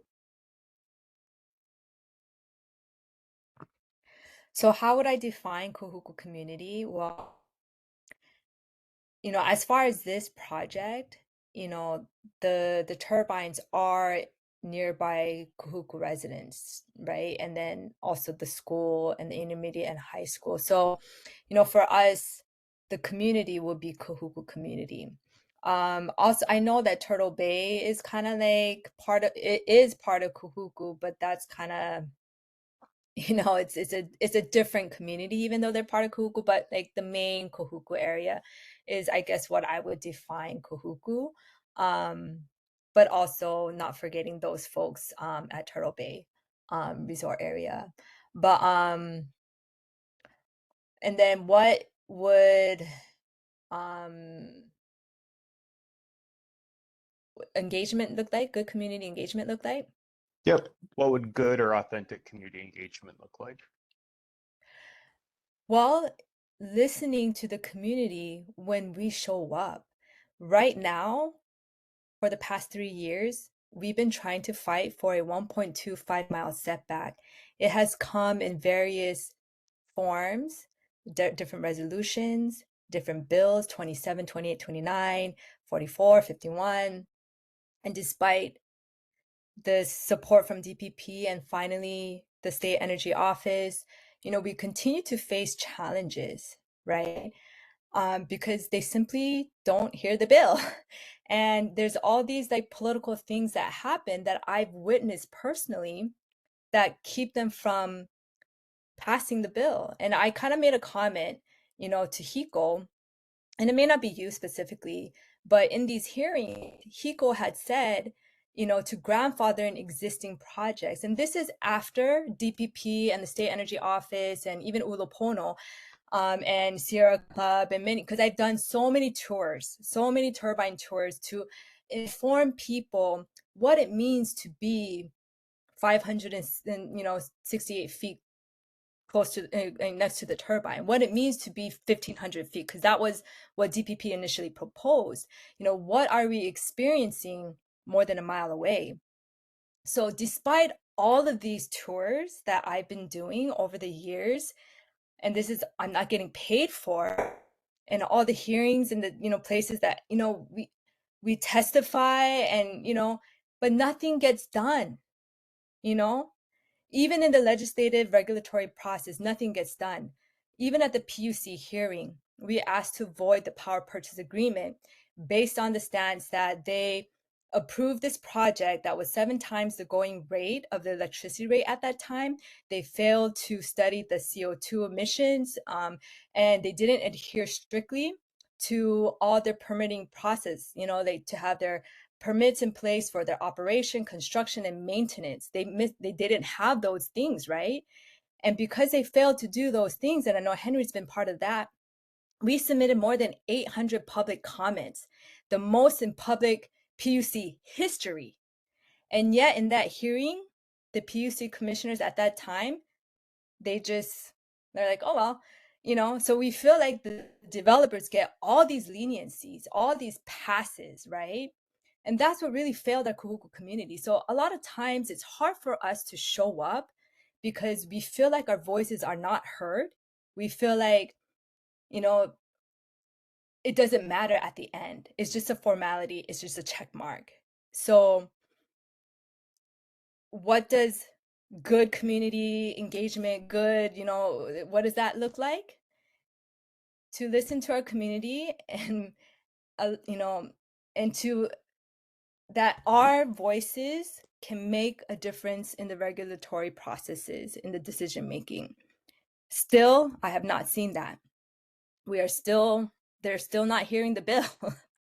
This has been 3 years. So when we do show up, we hope that our voice can make a difference. I understand that there's challenges in engaging and having these meetings because oftentimes these projects come to underserved, poor, rural communities. And let's be honest here, they're not going to build a industrial wind turbine 284 feet line in Aina Haina, Hawaii Kai, Port Log, Kailua, right? Oftentimes, communities like Waianae, Waimanalo, or Kahuku, you know, we work a lot. All of our communities work. They're blue collar, you know. Kahuku is a Title I school, you know, elementary and intermediate and high school. And so oftentimes there's a big issue of environmental justice, right? But when we do show up, do our voice make a difference? I haven't seen it yet. So if you're serious about making an equitable transition and ensuring that communities' voices are being heard, and when we make our voices heard, please listen to them, because 200 arrests, more than 200 arrests, didn't stop this project. But when there was issues with Alawai, with their project, right? All of a sudden, you know, the mayor stopped it and said, oh, there's been issues with the environmental assessment, so we need to rethink this. He stopped it dead track like that. But when we brought up issues with the environmental impact statement, because this project was approved before an environmental impact statement was done, which was illegal at that time. And even yet, even with 2 lawsuits with the setback and with the mitigation, you know, plan, you know, still nothing happened, you know. And so there's inequity in the process. So how do you make it right? How can we have more community meaningful engagement? Listen when we testify and when we're asking for certain things, right? And this is aside from hosting community meetings, and you know, because I understand it's challenging, because I should be working, you know, but you know, I finally said, okay, this is an important thing, I need to kind of share my piece, so I showed up today. But so many of my coworkers or my friends who have fought this are working right now, so that's the challenge. The meetings that you have are happening during the times, you know, that everybody's working, and then a lot of people here in Kahuku, they have lots of kids and lots of commitments, 2 jobs and things like that. So even if you were to have it at the evening, you know, they have to take care of their kids, they have, you know, all these things. So I understand that that's a challenge, but you know, I would say make our voice count, you know, please hear us and make a lot, you know. Yeah, so had you guys heard all of us, you know, during all these processes, you know, we wouldn't be here, right? So yeah. Yeah. Thank you so much for sharing, Sunny, and thank you very much for being here today. And I really appreciate your comments both on the experience in Kahuku as well as the difficulties of participating at the PUC. That's really great feedback for us on this equity docket. I do want to ask a question to Ren and to Kurt on how to make sure that communities actually get the benefits of these community benefit agreements. And that question is, do you think it makes more sense for community benefit agreements to be legally enforceable agreements between the developer and the community? Or instead, should community benefit agreements be monitored by a third party, for example, included in the PPA? And for those who don't know, a PPA is a power purchase agreement, which is the agreement between the developer to sell electricity to Hawaiian Electric or any other utility. I just put a comment in the chat about this. Energy projects sometimes get sold. So the company that owns it, they start a project company like an LLC specific to that project. It's important that we've sold projects before, and the new owner doesn't keep up the community benefits agreement. So I think it's important. It's critical that both entities are going to be around for the 25 years or more of the project. The community entity, right? We don't know if that. Hopefully, that Kahuku Community Association, for example, that's been around for a long time. Some communities don't have that type of organization, so I think there needs to be like an organization that can sign that contract that's going to be around. And that may not just be relying on a volunteer, you know, to volunteer help. That's hard. And then on the developer side, has to be with the company that's going to be there. I think some kind of third-party enforcement. So I think the contracts need to be legally binding. so that the developer or the project owner can't get out of delivering the benefits. They should adjust with inflation, right? Or everyone should understand what the price, the many $20,000 is not going to be worth $20,000 in year 19, right? So that's important. And then also, I think if there's a possibility for a third party to be the enforcement mechanism, I think that's even better. We just want to make sure that that the developer doesn't stop paying, and that, or the community association or community entity that's receiving or working with the funds doesn't go away, right? That's one thing.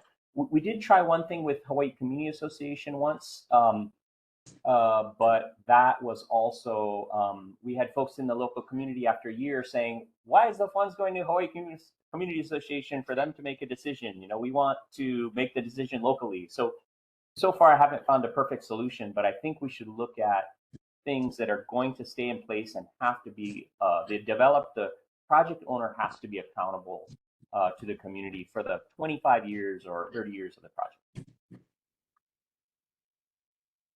Yeah, I think our response would be aligned with Ren's. We do feel that the community benefit should be a binding document that should continue regardless of who the project owner of developer is, so long as that it is aligned with community expectations and really addressing those critical needs that we mentioned earlier.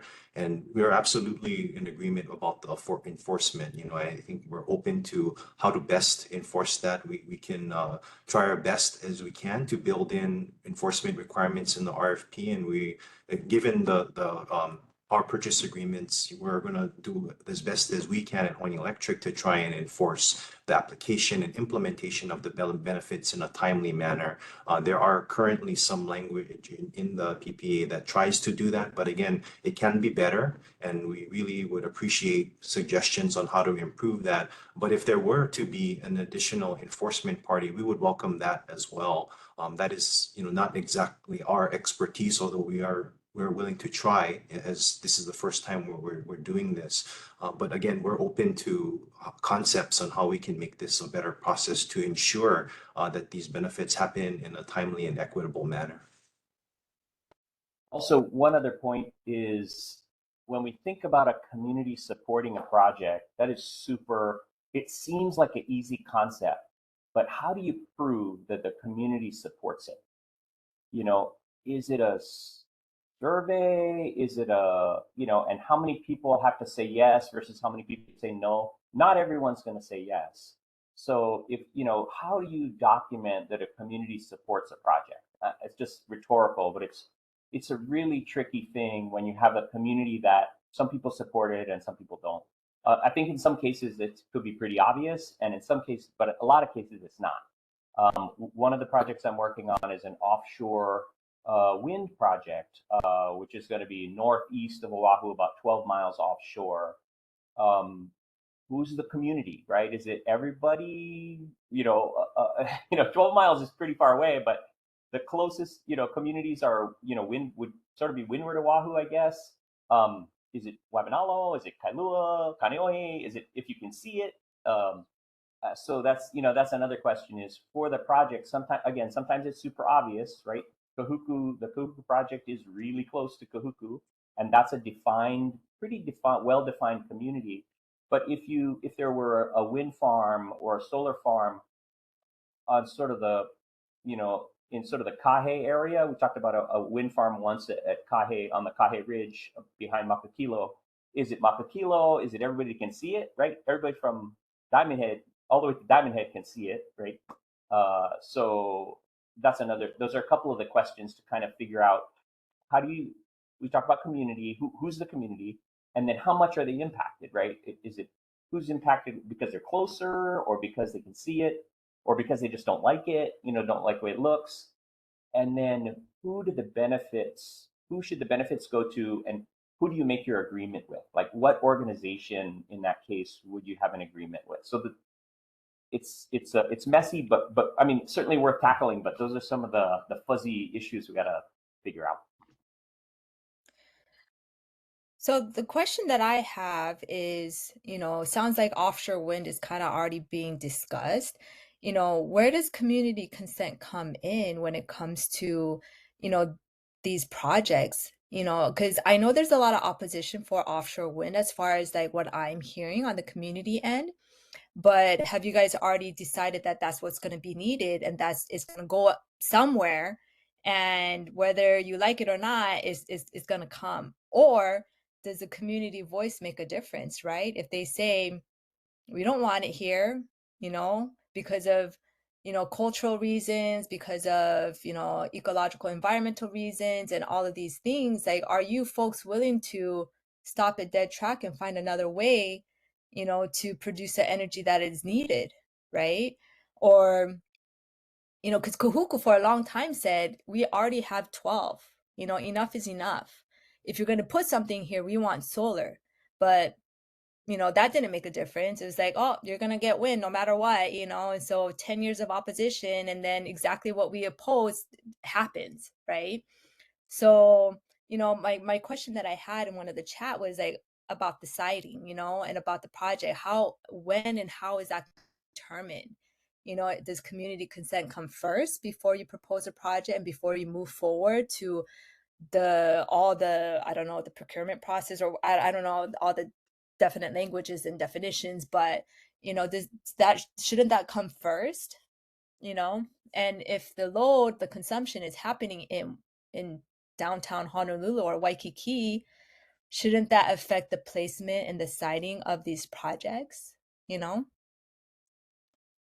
Because when you say, because I know Waikiki was one of the options, Waikiki, Kaena, and Kailua or Waimanalo. So, you know, those things that you need to consider when it comes to siting criterias, right?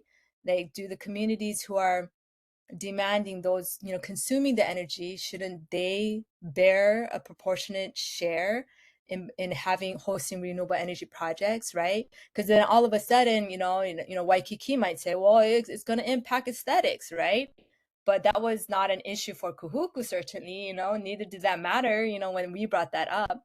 But anyway, side note, something I just really want you folks to really consider those things, right? Environmental justice, you know, energy justice. There's so many different verbiage, that's terminology that they're using to describe it. But, you know, we're seeing that the same system that impacted, you know, rural poor communities when it came to, you know, coal plants or, you know, landfill and stuff like that, like it's just kind of transitioning over to renewable energy projects, and those renewable energy projects are in those same communities, right? So how do we make sure that other communities, you know, bear their fair share, right? And there's community consent. Thank you for that, Sunny. I want to give you space to respond if you would like to, Kurt and Ren, but just a note for everyone here at the meeting, we're having a really great discussion on community benefit packages and agreements. So we're actually going to push back our discussion of non-price criteria to a future meeting or online so we can keep this discussion going. And I also want to invite people, if you have any questions for any of our panelists, please feel free to put those in the chat or raise your hands, and shortly we'll move on to the rest of the meeting being able to ask direct questions to the panelists if they have any. But I'll turn it over to you, Kurt and Ren, if you wanted to reply to Sunny.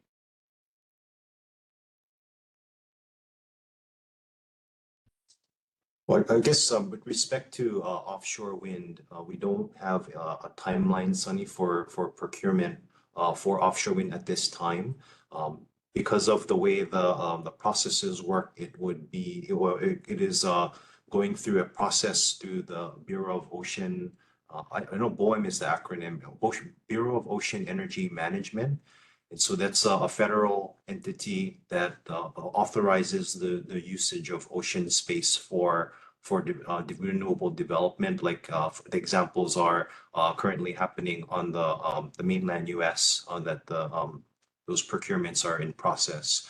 So we don't have that yet here, although there have been, to your point, discussions with BOEM when they have come here earlier in the 2000s, I think, and I forget specifically the years, but there have been engagements around potential sites in terms of where resource availability is. And that's something that has been a part of our engagements and conversations as well with respect to trade-offs in terms of the types of options that we have available. And Ren can speak to this as well, but a lot of the considerations are dealing with the element of cost and affordability.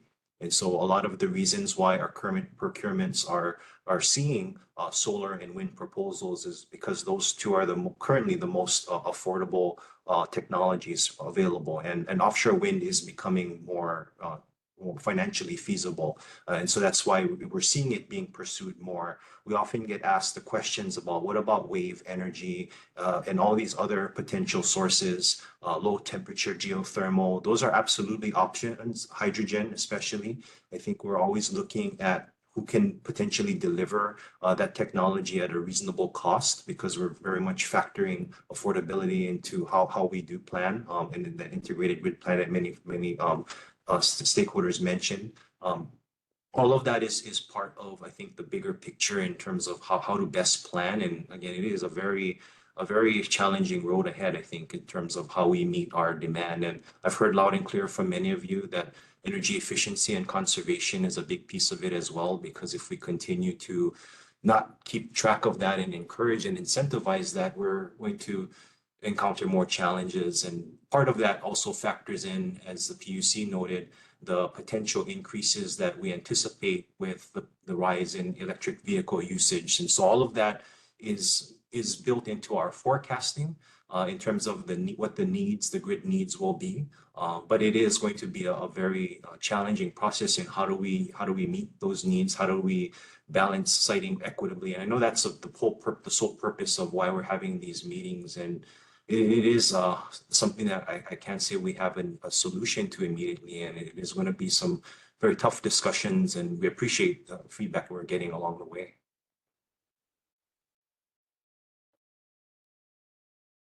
Yeah, the questions you ask are really good, Sunny. I think those are questions that we're we're always wrestling with. Like think of it from a big picture, right? If our whole state is trying to get to 100% renewable energy, and we agree on that, where's that going to come from? Where are those projects? What kinds of technologies are we going to use? If wind and solar are probably the most affordable right now, but if we don't want wind within a mile of people's houses on Oahu, that there's no more wind, right? We won't be able to build anymore. So there won't be any more wind projects on the island. So do you look off, what about offshore wind? The solar, utility scale solar, there's only going to be a few more, large solar projects.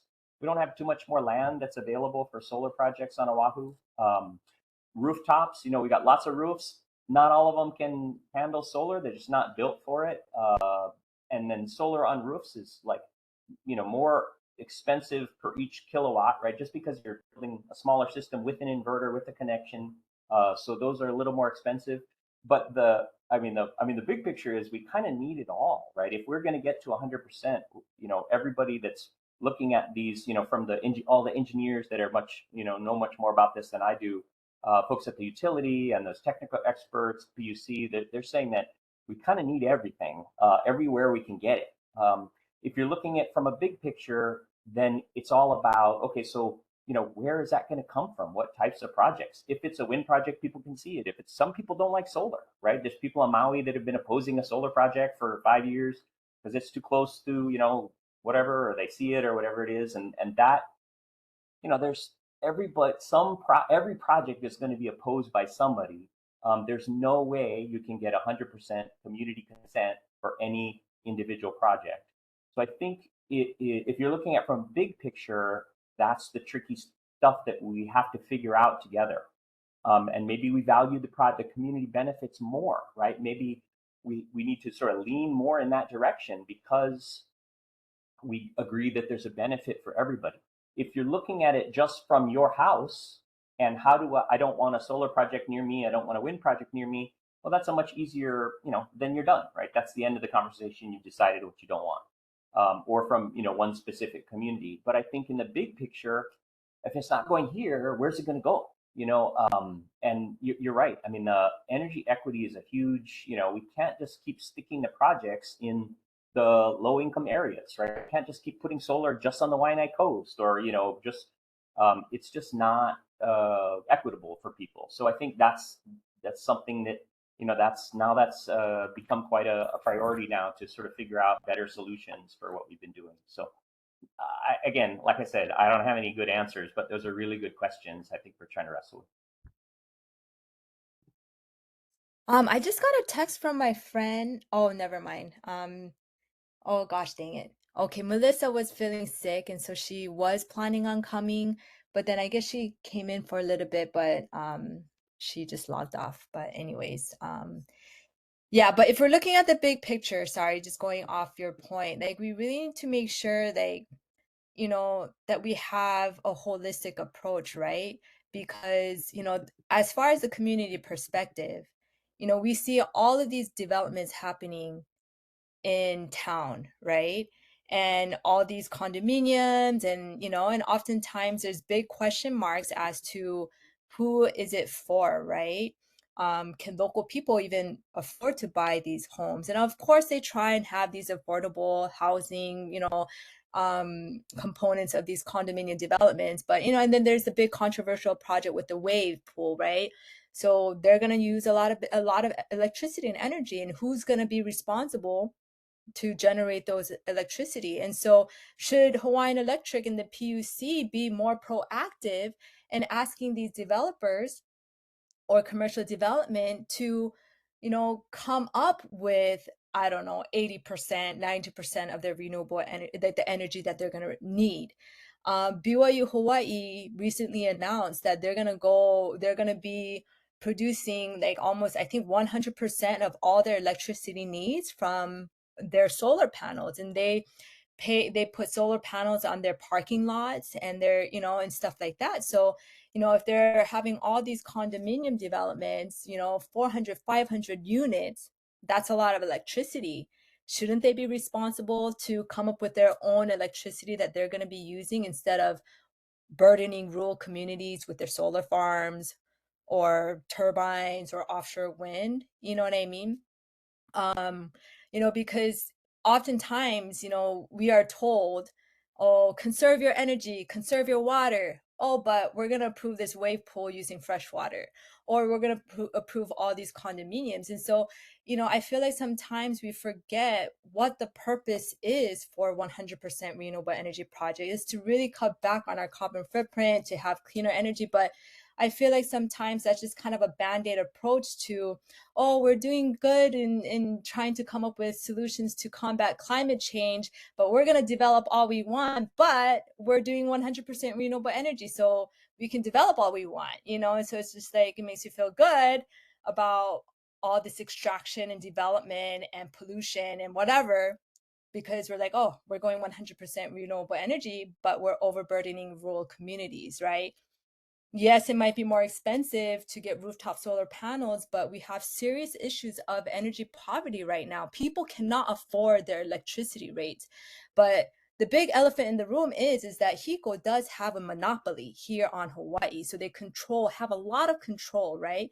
So, and even in the beginning, like when people got into solar very, very initially, payment is like $15, $25 because of the net metering or whatever. People now, they pay $300, $400, $500 because they did away with that somehow, because they're not making enough profits or whatever it is, right? And so, like, there's a lot of government incentive. There's a lot of monies that go to these Fortune 500 companies like AES to put these like turbines, right? So how can we incentivize and help our community and our residents to get solar panels? How do we get their roof ready for solar panels? How do we help these overburdened, overworked, poor community and residents that really need those assistance to get rooftop solar panels, right? How do we make it easier for them? How do we incentivize those things? And if we have everybody with solar panels and everybody with battery storage, we're going to need less utility scale projects. And, heaven forbid we have a tsunami or a hurricane, we need microgrids, right? And if we have all of that on their, you know, nearby or rooftop, you know, it's and using, you know, infrastructure that's already in place, we don't have to tap into ag. And so anyways, just let's think about the big picture. You know, I'm trying to voice some of the community right? Anyways, I just hope that kind of gives you some food for thought. But, you know, those are some of the things that a lot of the community members think about, talk about, that you may not necessarily hear all the time since they're not here all the time in your meetings. But yeah, I think that's worth something for you folks to entertain and think about as we set goals for the 2045 100% renewable energy goals. Thanks. These community perspectives are incredibly valuable to us. And I'll just reiterate Grace's point in the chat and sort of try and recenter us a little bit to what we can do within the scope of this series of meetings. I know there's certainly a broad list of ideas of how we can generally improve the RFP process moving forward. And we'll absolutely be entertaining all of these ideas in the long run. We're a bit more limited in what we're doing here today. This discussion has been super helpful. A few questions I've seen in the chat that I think would be productive to discuss around how we gauge and review community support. I think that's something that is within the realm of improvements to the IGP RFP. I think there are a few comments from both Stephanie and maybe someone else about how do we gauge this community support beyond just yes or no of whether a community is comfortable with a project being in their community, and who is the right entity to make that determination about whether community support is adequate or has been adequately addressed in that project. Yeah, so I can pose that to the panelists. Of course, if there's anybody else who has thoughts on this question from the entire group, I'd encourage you to raise your hand and jump in as well. Oh, Melissa's back in. So I wanted to introduce Melissa from Kahuku. She's been a staunch advocate. And yeah, Melissa, are you here?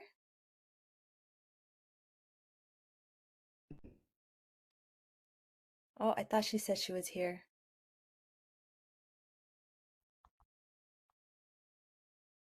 Hi, Oh, maybe she aloha. got back out.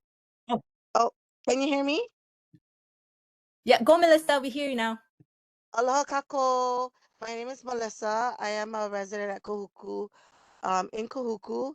And I'm also sit on the KCA board along with Sunny, and I'm also a director on La Hui Foundation. I'm just been listening to everything and just trying to like absorb everything that everybody has been saying, which is so great that this actually forum is as a safe place for everybody to communicate and talk about benefits packages. And I think that this is great because this is a start, right? This is something that we need. And just like Sunny probably has said, and discussed and talked about what happened in Kahuku, that we weren't involved in anything like this. And I have a question though. So my question is actually, what does anybody do after? So say for instance, the benefits package has gone in, and we'll just say it's either was accepted by the community or not accepted by the community, but it just happened anyway. It continued. They found an entity to give the benefits package to or whatever. And what happens after? Does the corporation follow up with the community to find out what has been done with the money or what's been done with whatever that they've been receiving? Is it in a Pono way? Like for instance, for us, like Sunny has said prior, that the benefits package went to outside. Of course, it went to Laia Community Association, but it also went to another nonprofit that was created in Kahuku's behalf, unbeknownst to the Kahuku community. We didn't know that happened. But does the corporation, are they, I guess my question is that shouldn't they be looking into what is being done with that, I don't know. It's just, and then I know you guys are talking about how do we uh generate anything that will make sure that we can provide like factual evidence on if if the community would like a benefits or benefit package, or if they could say yes, we did involve in the community. And again, it's looking at uh associations. It's looking at nonprofits that are in the area that are in good standing to help make these decisions. And that's just how I feel. Basically, what was not uh, included in our process, the process that what happened in Kohuku. I don't know. Am I making sense? There's a lot. I can take a first swing at Melissa's. Thank you, Melissa. Excellent comments. I'm Kurt. I'm the Community Affairs Director at Hawaiian Electric. Nice to meet you. With regards to the project community benefits over the course of the project, the the way that it is currently required in the stage 3 RFP is for the developer to propose a process for how they plan to implement the funds that are committed to the project. And we've shared that the minimum currently is $3,000 per megawatt. And so in their proposal, as part of their project application, they're going to commit to how much of a dollar amount. They can exceed the 3,000 minimum, but how much they will be over the course of the power purchase agreement contract going to be contributing to community benefits. And so that will be used to hold the developer accountable over the power purchase agreement. There is flexibility in the RFP that allows for the developer to fund a community project upfront, like a large sum of the total amount that is required for community benefits or more upfront, maybe to fund a facility or whatever the community defines as something that services an immediate need, or to do something on a smaller scale through annual funding over the 20 or so years. And so that is something that we will try our best to hold the developers accountable to, because the PPA is essentially a contract. So not committing those and expending and dispersing those funds is something that we can work with the PUC to hold the developers accountable to. Again, this is going to be the first time we are applying this process, and we haven't seen any mainline utilities that have implemented this before. But I think we're going to try to learn to implement the process as best as we can. And Melissa, would you mind restating your the second part of your question? I think I may have missed the second part. Oh, I was just talking about how does corporations or anybody, deciding to build these wind projects or whatever project in the rural community. I believe you guys were talking about earlier, how do they incorporate or how do you show evidence in that you worked with the community, or you were able to find out what they wanted, or if they wanted it, or if they didn't, or and if they, in fact, actually, if they even got the information. Um, and so I had suggested that, yes, of course, working with associations in the area, working with other organizations also in the area that are in good standing. So kind of for people to do their research on either A, the associations, or B, the organizations that are in the area, and to make sure that they are, in good stature. And then you're able to, work with them and to see what else that they have been doing, basically just to do the research, to see what they've been doing within the community. So that they can provide the evidence, or they can provide feedback from the community, and it's legit. It's not just, oh, I went down the road and talked to auntie, and then that auntie said, sure, I like it, and didn't really understand it and just spoke for like 50 people. You know what I mean?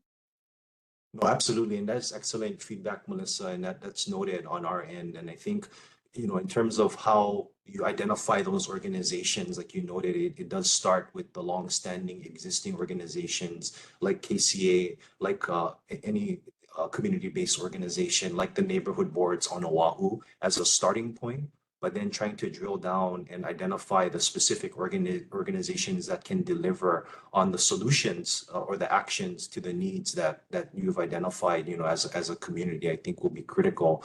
How to do that, how to make that a requirement in writing in the PPA is something we're we want to work with the community this group and the PUC to figure out how do we make that language stronger. And that's something that we are most willing to build into the RFPs. But that is a great suggestion and noted. Yeah, I thanks, think Kurt. I think, this stems from Melissa's question stems from our experience from Kahuku, right? Because there was a handful of people who decided to support the project, and they created a nonprofit called NoHo to funnel the money, the 80,000 a year annually, right? And we have big questions as to how those funds are being used, because according to the director's finding of facts, it says that it needs to go directly to the Kahuku community. But there's big questions as to the validity and the reputation of this particular nonprofit organization that is holding the funds. Melissa, maybe you can talk a little bit more about how they've been kind of like going around and saying we'll give you this much money, but I don't know, Well, we so were basically just we were told, right? We were just told that when we asked specific questions to AES, they told us basically that the contract is just signed and it's like a done deal. So there's no taking back. There's no, and they actually did. They apologized. They really did. They in the meeting they apologized for all of this because they knew what they did. In the end, when they saw all of this stuff, it was wrong. And but there's no taking back the money. So once the money is going to this nonprofit, there's no saying, oh, well, we can stop it. Well, that's what they're saying on their end. I don't and there was necessarily no believe that, but requirement. Yeah, right. there was no I like don't necessarily requirements to say like how do you ensure and hold them accountable that whatever they're doing with the funds is doing what it's supposed to be doing. There was nothing that like held them accountable, so it was pretty much up to the organization who got the money just to do whatever they wanted. And we know that they're not very open to the community, about how their money is being spent. They're not even asking the community to see how these, funds should be spent to improve our community. You know what I mean? So it's just Yeah. about basically doing the research. So things like this, Kahuku is and what happened with us is a really good example. It's a good way of picking it apart and looking at it and going, let's not let this happen again. And let's try to make sure that this doesn't happen in other communities. And what can we do better if we're deciding to plan any type of projects in a similar way, And of course, um, we're not stopping here. We want other things to happen. Not just we don't just want people to learn from the the issues or what happened in Kahuku in particular. Uh, we want we want people to see it, but also to help us. And when we come out, we want them to say, yes, that was wrong, not just say, oh, well, what's done is done and let's move on, and just learn from it. We want everybody to hear what happened to us and also be able to side with us to understand. And that's why we keep sharing our story and sharing our experiences because of this, because of the lack of communication, because of the lack of information that we were given. Um, my husband and I were the alakai or the leads to decided to go out to protest at Kalailoa, which made hundreds of people be arrested, and then that it didn't stop from there. It was so frustrating because our voices still weren't being heard that five of us from what happened decided to form another nonprofit called Lahui Foundation, which what we do is getting these information from whether it's meetings like this or um, any other kind of meetings that we have been invited to is to share with all of the Lahui, right? Is to share with everybody, especially rural communities, so these things don't happen. Everybody keeps saying the same thing. We didn't know. That's like the main thing. We didn't know. We weren't included. Or they don't understand. We have to understand that there's so many kupuna that they'll just nod their head because they don't understand and just kind of just go with the flow. And we really need to break it down for them so that they also have a voice and a say. And of course, our keiki, they obviously don't speak for themselves, right? Like we're the adults and the parents that speak for them.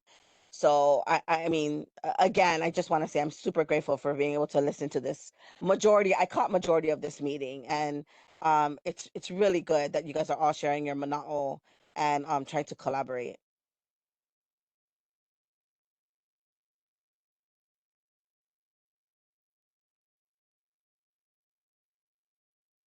Well, thank you so much for this very productive conversation.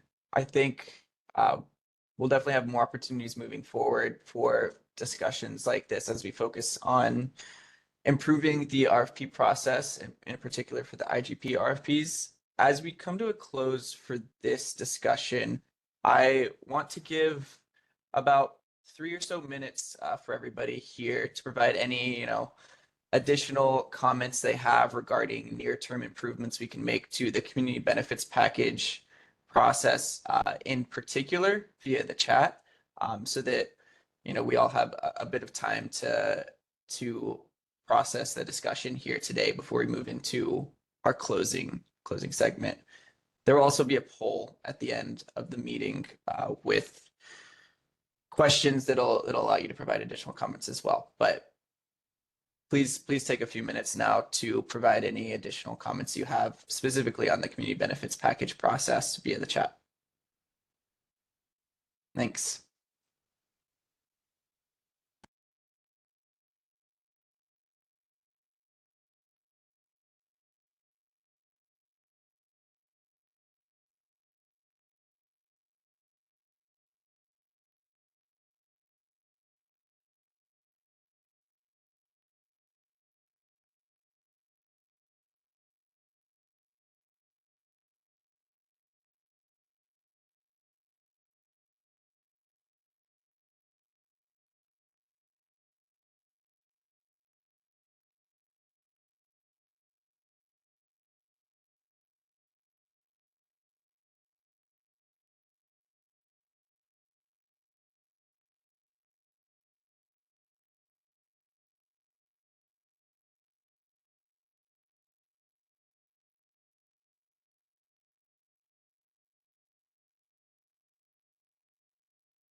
Just as a reminder, right now we're having some silent comment drafting time for the chat. If you have any additional comments on the community benefits package process in particular, any suggestions, additional ideas on how this can be improved in the near term.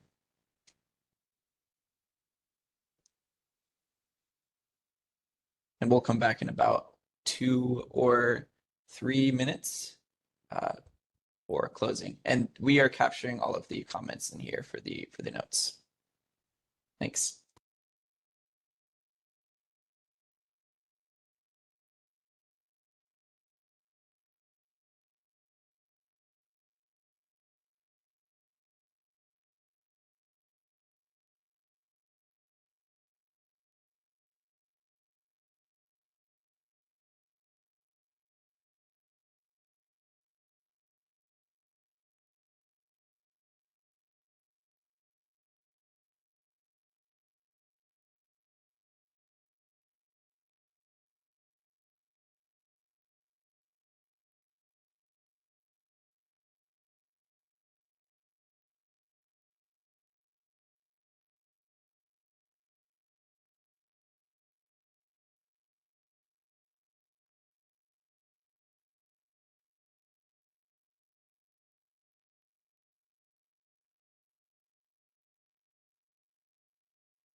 Oh, just so you know, there was bills that were introduced to try and lower the electricity bills here in Kahuku.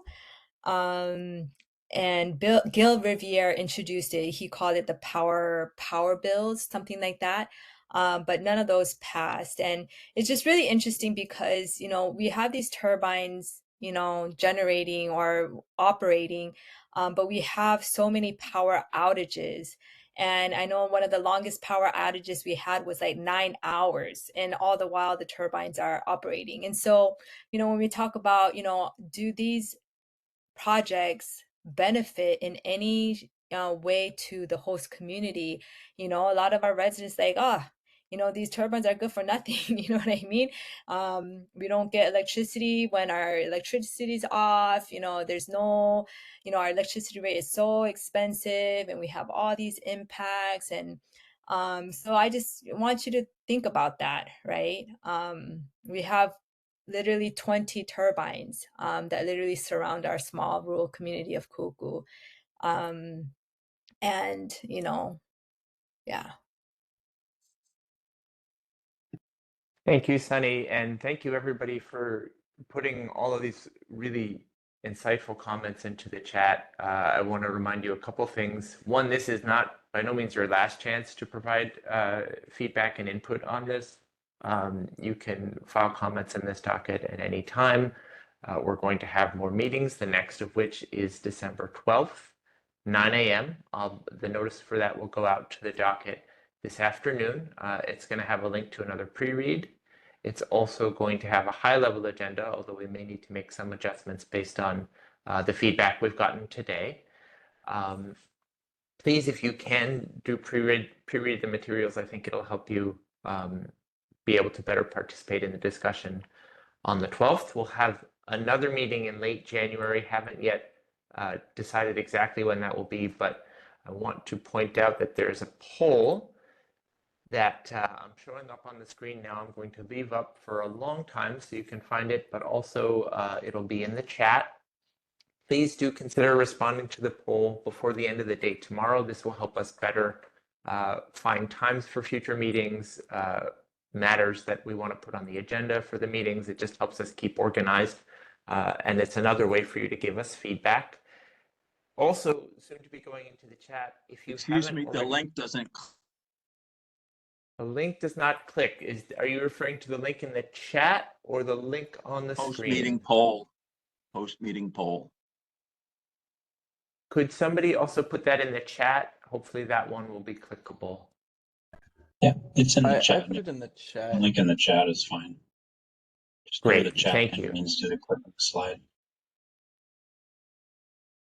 Other ways to stay up to date on this, we have an email listserv. If you haven't already signed up for that, please do. A link for that is going to go into the chat. And also to consider subscribing to this docket in CDMS. And we're looking forward to keep the momentum going on this. So again, just thank you all for all your time and for your really valuable contributions. And we hope we will see all of you on December 12th. Thanks, everybody.